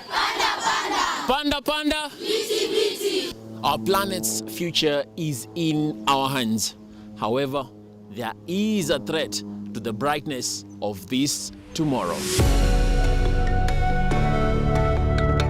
On EarthCheck, we share the challenges, the solutions, and the hope. I would call this a very momentous day, a very critical day. Every episode, every story, every step we take creates a ripple. Join me, the environmentalist Emmanuel Kutosi, on KUTV every Wednesday at 8 p.m. and be part of EarthCheck. Welcome.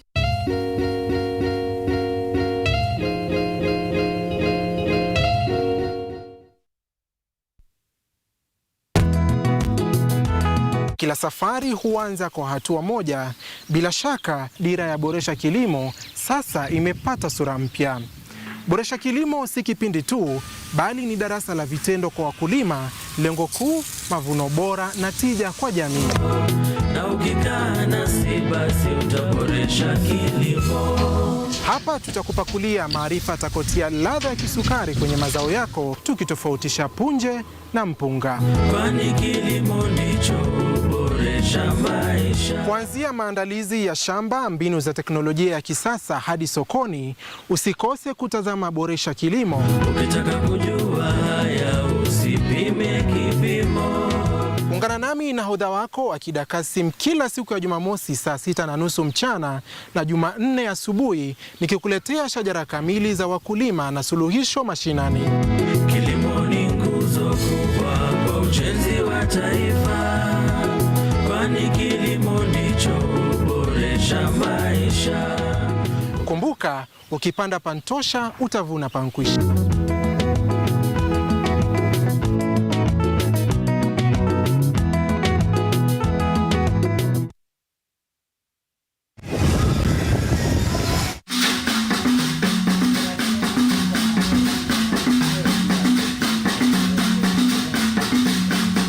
Ninakukaribisha rasmi kwenye Mitindo ya Kipwani, kipindi kinachokuza utamaduni wa Kipwani, nikikuletea mazungumzo ya moja kwa moja na wataalamu, vyakula vilivyopikwa na kukorombezwa, viungo mwake vya Kipwani, ngoma zetu za asilia za Kimijikenda, bila kusahau tarabu na chakacha. Yaani wanawake Uswahilini watakuwa wakinengua na kuzungusha viuno kama panga boy za trekta ndani ya Mitindo ya Kipwani KUTV, ukiletewa moja kwa moja kutoka Salama Bling Beach Resort kila Jumamosi saa 10 jioni na Jumapili saa 4 usiku, ukiwa nami mtamu wako zaidi ya asali. Mimi naitwa Waridi Tamu. Mpenzi mtazamaji, usipitwe na matamu.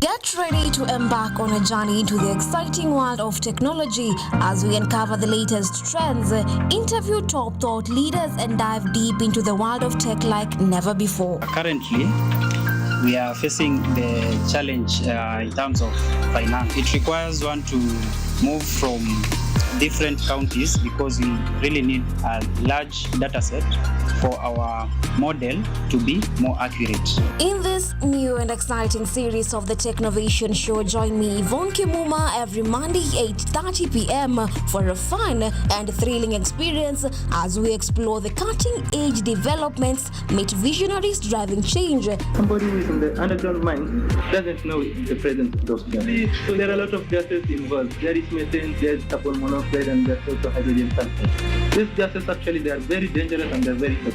And discover the endless possibilities of the tech world.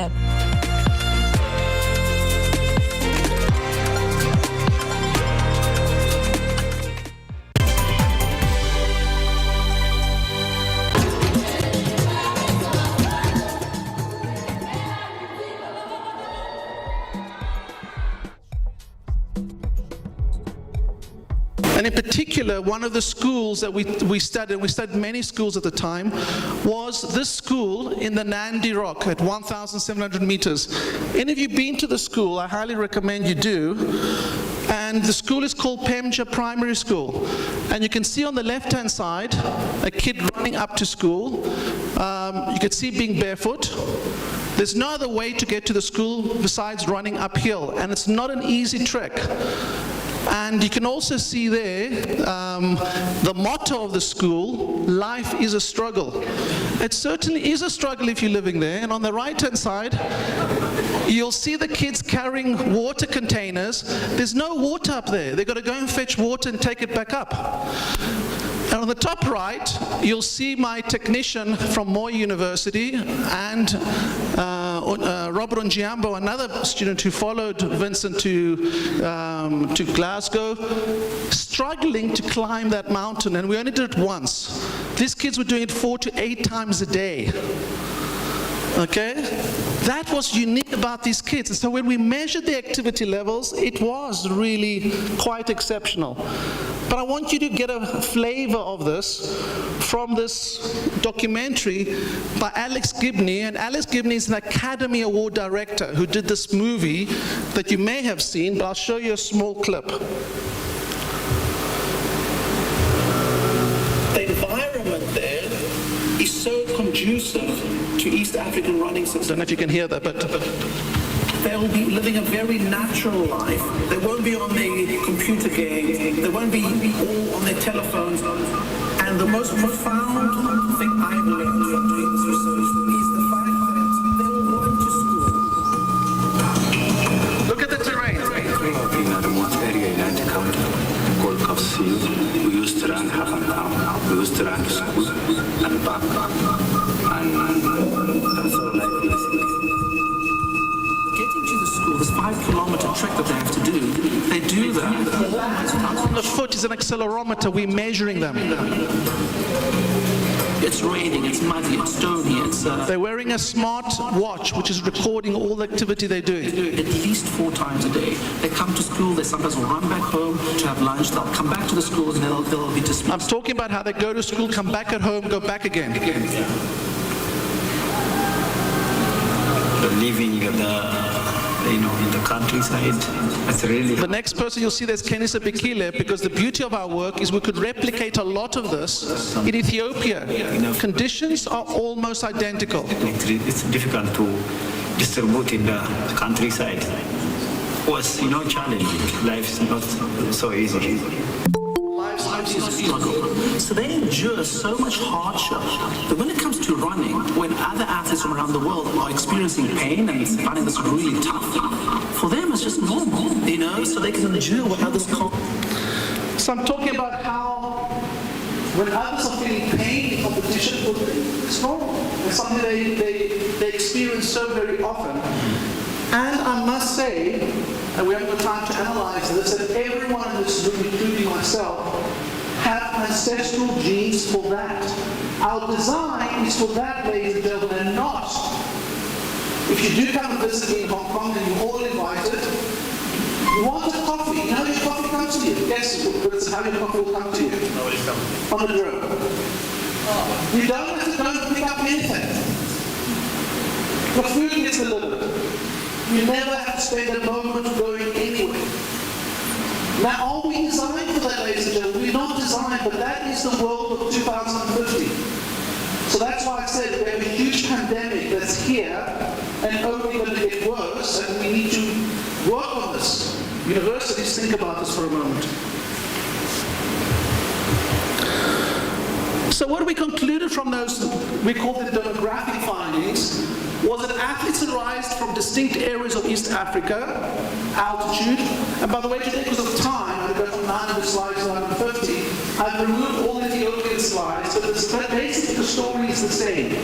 And a scientist allowed Vincent, together with his equivalent, to replicate that his work was right, was able to replicate in another country, which is also East Africa. Arise from distinct ethnic groups, have traveled further to school, and most have done this through running.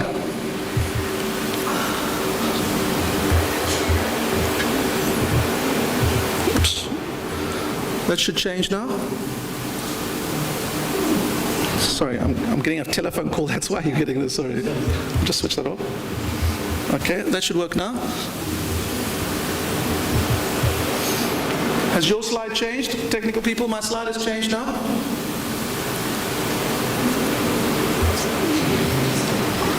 Okay, there you are. Okay, so for the students in the audience, I just want to, well, you'll get the slides later. I want to just put the recommended reading. Just takes a moment, 1 second. So here's a number of papers we published. There you are. The one on the right is quite important, Born to Run, Our Future Depends on It. And also, ladies and gentlemen, also the university colleagues. The work was such high profile that we published, in terms of the barefoot running issue, in the journal Nature. So it also tells you the quality of the work that has been conducted. Very, very high quality as well. So, moving on, there's a bit of a delay. It'll come though. My slide's already changed. We talked about the superior genetics, which was not the case. Technical team should change now. I don't know why it hasn't changed on yours. We have a solid foundation built of many years of running to school. Don't know why it's not changing. Technical team. Maybe even the slides are getting tired.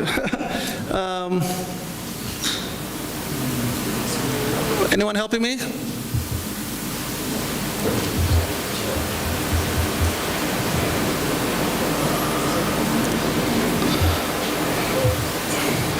We should have a slide while they're fixing the, I don't know what the problem is. Oh, there you are. So remember I said to you there was this agreement as to whether the kids were really as active, because what the approach that Vincent used was to use questionnaires. You remember Vincent, we had Vincent questionnaires. But the problem about questionnaires is that sometimes the person, the respondent, could respond based on what he thinks or she thinks you wanted to say. So it's important that we use objective technology. And this is my son, now he's 23, running my technology company, so it tells you it's like a long time ago. And he's wearing a vent accelerometer and heart rate monitor, and you can see the different colors there. It tells you how active they are. And in particular, we're interested, doesn't show very well, but the orange and the red. You combine that, you have what is called MVPA, moderate to vigorous physical activity. And this is another breakthrough we made. As I change the slide, it has changed it. None of our, to get this book published was so difficult, ladies and gentlemen, because no one believed this data. Look at the boys, up to 234 minutes a day of MVPA. Nowhere in the world were kids being so active, and we struggled to publish because people just didn't believe the data. But we had that objective data that got eventually published, as you can see here. And what's very interesting, my biggest research grant was from the European Union, and that slide should change hopefully soon, showing us doing the same measurements in Europe. We were assessing the same kids and looking at how active they were using objective measures. And here you can see, we actually got 18 million euros to study obesity in Europe. And it was an excellent cohort to compare to Kenya. Do you want to see the European data? Well, this is the European data. On average, 14 minutes a day, on average, but there were kids doing nothing. And the highest was just over 60. Okay, you can see, very, very low compared to what was happening in Kenya. And that was very interesting. And the point I want to make is that this is a photograph, I hope you can see, but this is the Nandi district, a photograph that Vincent and I took. Now, think of evolutionary biology, our design of the human body, and we are designed to live there. Probably not designed to live in the center of Nairobi, but that's where we're designed to live. Do you want to see where I live? Yeah. When this changes, you're going to get a shock. It's a concrete jungle. People live on the 40th floor, the 140th floor, or 380 meters into the sky. Are we designed for that, ladies and gentlemen? We are not designed for that. So how are we going to deal with this? That's again a topic that our research centers, our faculties, our departments, our our students should be studying, because this is coming. This is coming to Kenya, guaranteed 100%. And so what is the implications of what is coming? And again, I hope the slide changes shortly, and will show you, and I could do this analysis almost any country in the world. When it comes up, you should see it. It's the analysis of the national records of Great Britain. Change slides, please. And what I'm seeing on my computer, but you're not seeing it yet, is that most of the records, the national records in athletics in the UK, was broken in the 80s when people were active, playing games in schools, where there was PE at school. We talked about PE this morning at our meeting. Now in the UK, there's almost no PE now. PE is not happening. So the end result of that is that this way of life, which is not to be active, is having a huge impact on physical fitness. So the decline, I don't know why that's not changed, can you help me someone? That the decline in physical activity is responsible for the general decline in physical fitness, and that's having a huge impact on performance. Don't know why it's not changing. I have some amazing slides that you're not seeing. Oh, here it is. So these are the national records in the UK. You can see all the sites so far. It's changed. I don't want to go back, but it says the story I mentioned to you. Which reminds me of one of our stories. I don't know if you remember this day, where athletes were dominantly involved in middle distance rather than long distance running. But that surprised us. The amount of sleep, you can see there, on average, 80% of the time was relaxing. Relaxing with tea. That's an interesting one as well. And again, we talk about commercial value. Why has nobody, and maybe some young students in the room, why, or maybe it is, why has no one produced a Kenyan sports drink tea?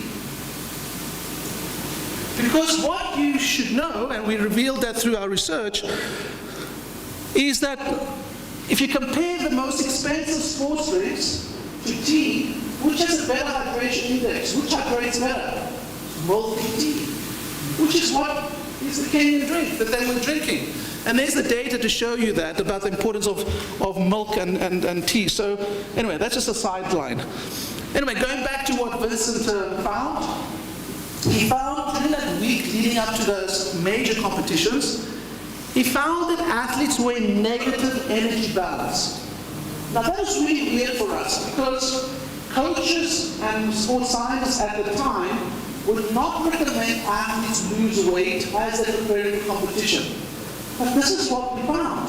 When we analyzed the data, they were losing weight. And when we measured the weight, they were indeed losing weight. And again, we're deliberately publishing this because people didn't believe our data. Why would they be losing weight? And the reason they were losing weight, when we visited the school as well as scientists, Rose, I don't remember her name, Rose was a cook.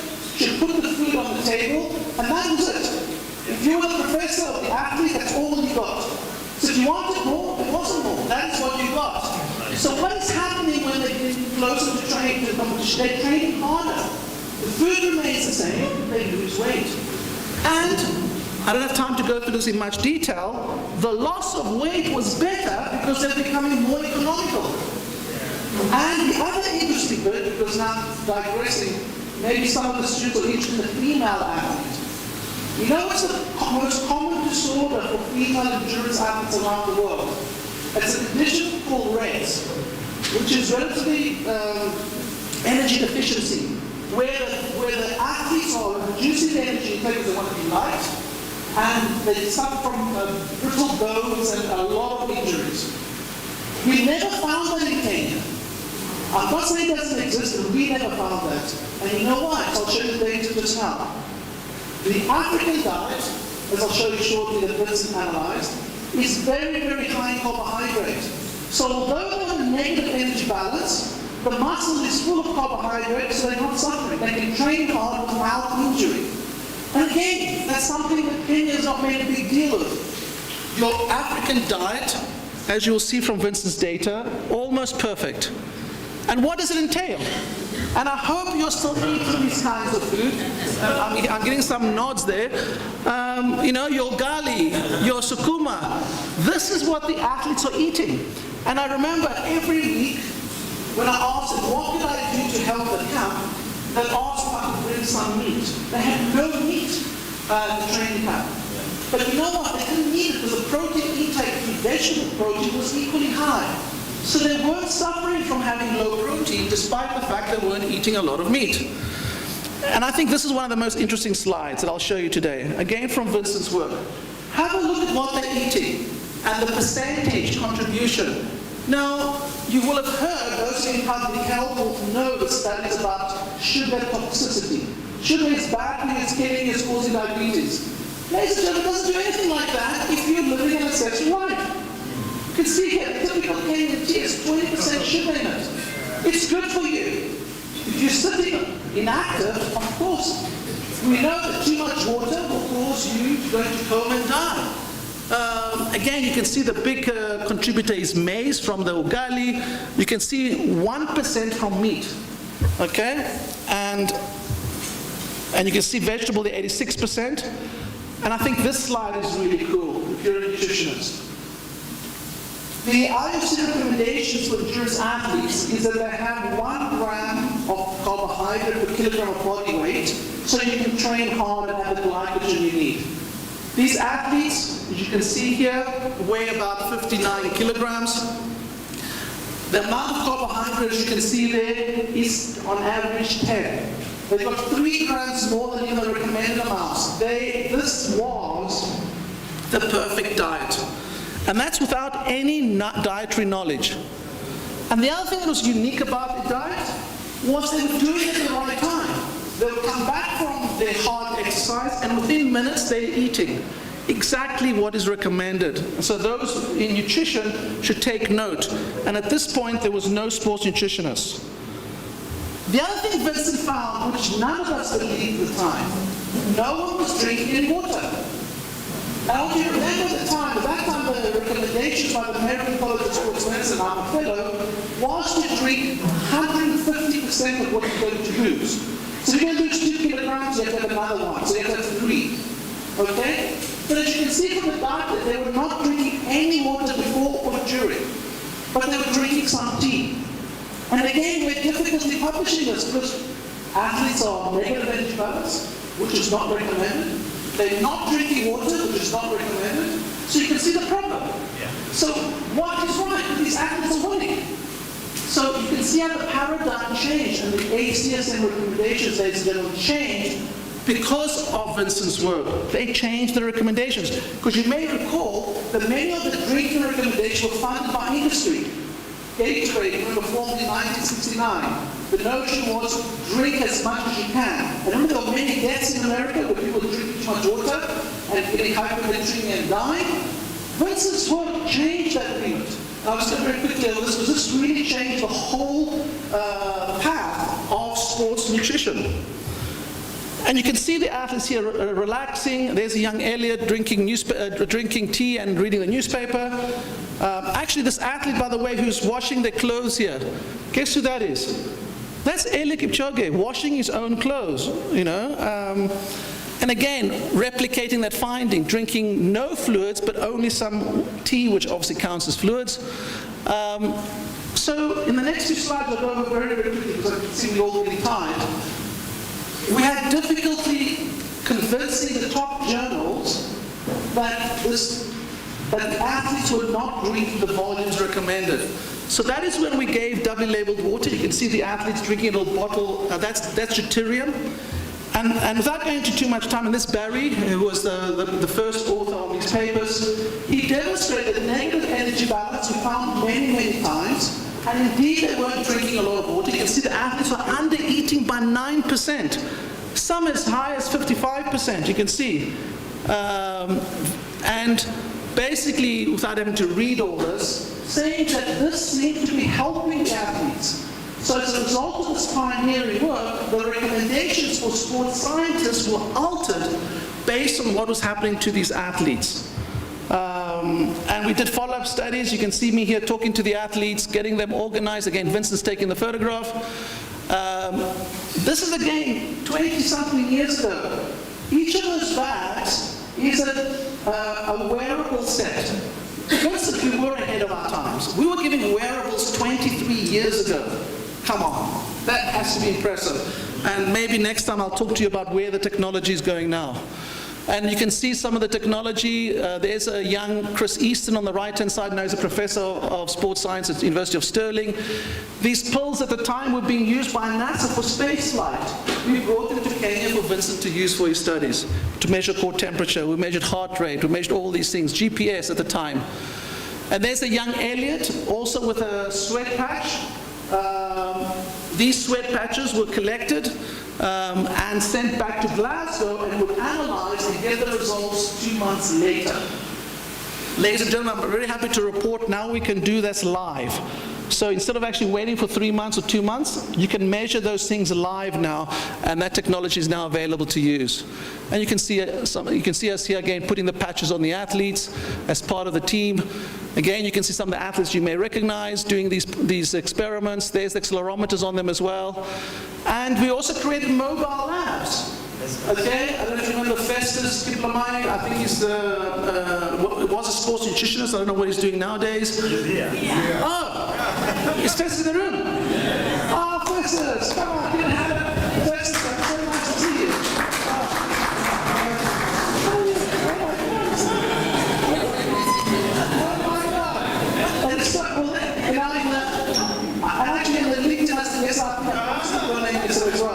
It's so nice to see again these young people, now not as young as you were then, but you can see the amazing work they did. This had never been done before. Now we look at this and you may think, okay, fine, this is okay. But I want you to wear the glasses of 2003, 2004, 2005 when this was happening. Ladies and gentlemen, it was remarkable. Festus, I want to talk to you later, see what you're up to nowadays. But my point was showing you these slides. Imagine what we can do. This is 20 years ago. Yeah. Imagine what we can do. And why isn't any of this at the Olympics with the Kenyan athletes? And why isn't the managers keep giving drugs to athletes when there's alternatives? We'll come back to that notion, but I'll speed up because I know you give time. So, this study was very important because it concluded that what the Kenyans were doing, drinking to thirst, which is what was first proposed by Tim-Mills, was the right thing. Yes. And the American College of Sports Medicine changed its recommendations down to this paper. And again, Festus, you're there. And this paper is historic. Absolutely historic, okay? Okay. It's my last section. Okay, I'm going to go to one. Do I carry on? Are you okay? Or you exhausted? Okay. Okay. So, all of that is the positive side. Now for the next few months, I'll talk about a bit of the negative side, but don't worry, everyone's going to be happy. Because we're going to come up with the solutions that I believe we can generate together. Here from Kenya, and also with technology from Asia. And those of you not interested in Adobe, don't switch off. Because the exact technology I'm going to show you is the exact technology you need to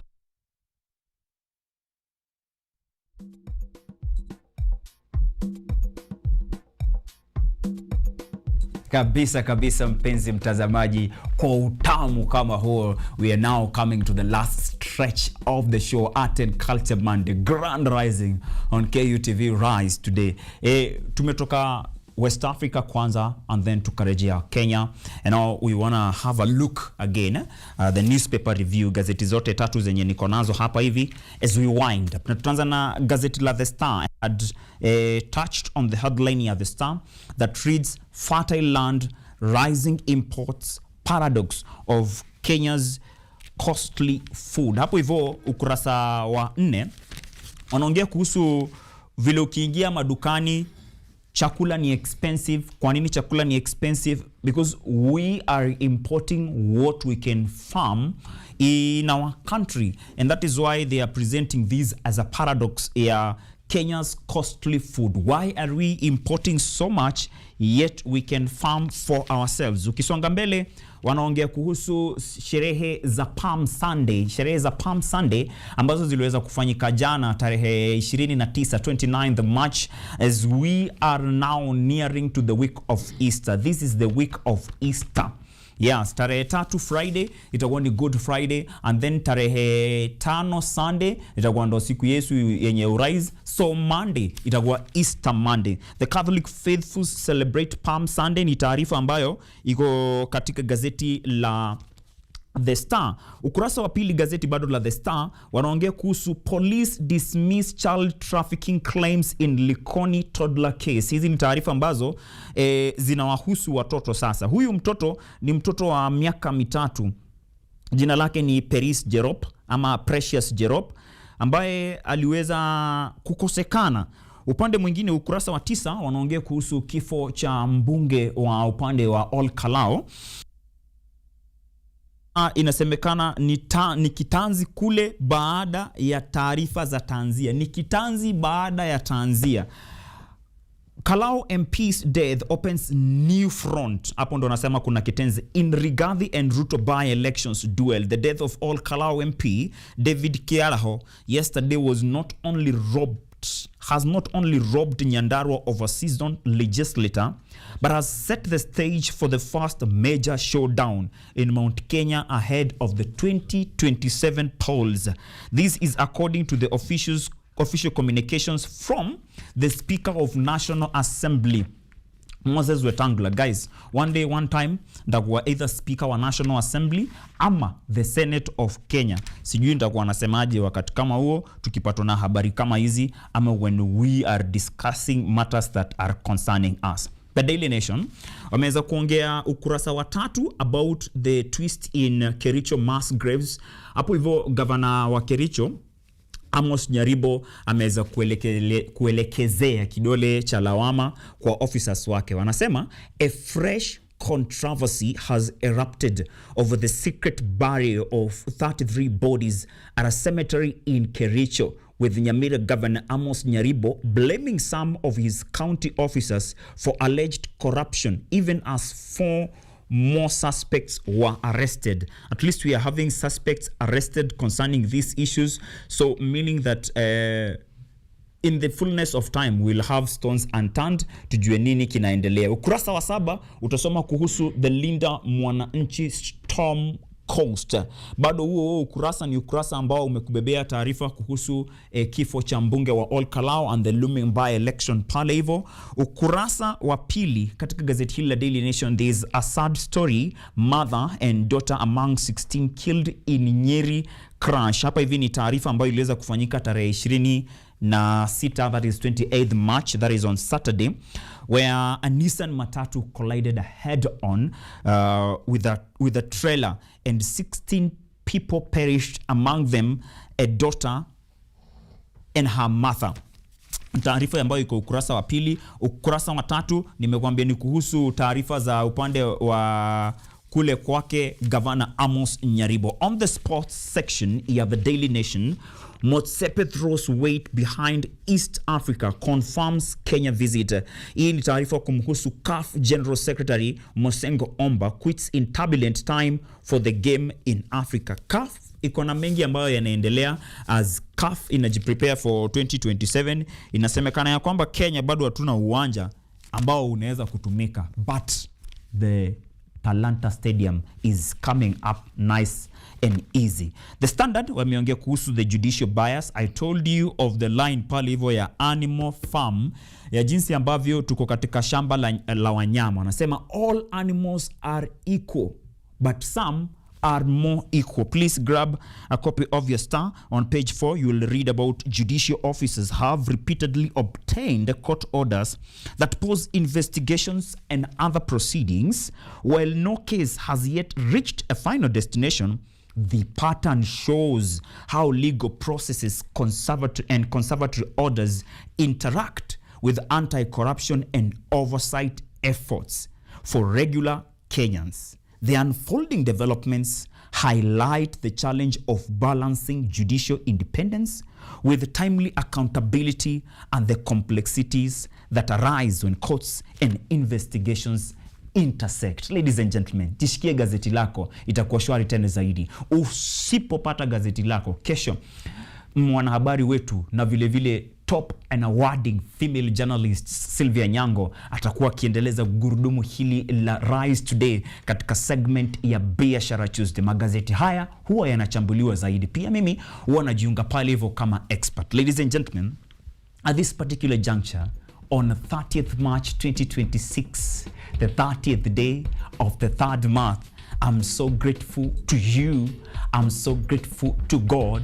I'm so grateful to everyone who has made Ojwang Mariam from Kenyatta University right from when I first joined the conglomeration of medias in Kenyatta University in 2019 at Kenyatta University Radio, graduating to TV in 2021, my first ever show being KUTV on the spot LFNE under director Boni Odhiambo, rising above all those episodes that we shared with you to 2022 when I first left KUTV Kenya. And again, through the help of my friends, people like my former producer Ryan Gure, my former director and current producer Boni Odhiambo, my former director George Kengara, gave me a chance to come back and continue championing for narratives that offer sustainable development to our community. It has been an extra 2 years of learning, enjoying life, and also evolving not only as a TV host but as a community leader. Today, as the cameras rolls down, this serves as my last show as the host of Art and Culture Monday. I will not be far. I will be around in the community of Car West, saying that Nico Kadi as I venture fully into politics and business. I wish you all the best, and I will be enjoying Rise Today for now and days without the end. Every other time that I will be hosted here soon, tutakuwa tuna celebrate tukisema one of our own from Kenyatta University, one of our own from KUTV is finally katika majengo ya bunge in August's house. It has been a humbling moment. It has been a moment of making. It has been a moment of grand rising. May God bless everyone who has partaken in the world of making Ojwang a better person in the studio as a TV host, in the newsroom, remembering people like Florence Ndongo and Laban Shaban, who made me a Kenya's national star, award-winning, multi-award-winning TV host in this country.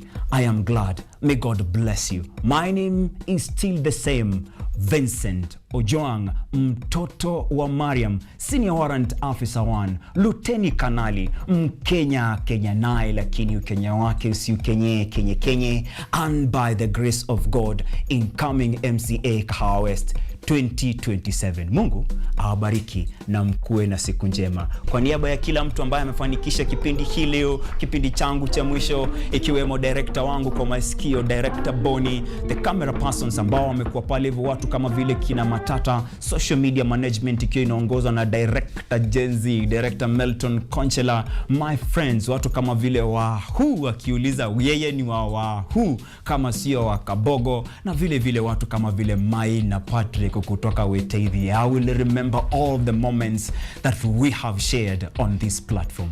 May God bless you.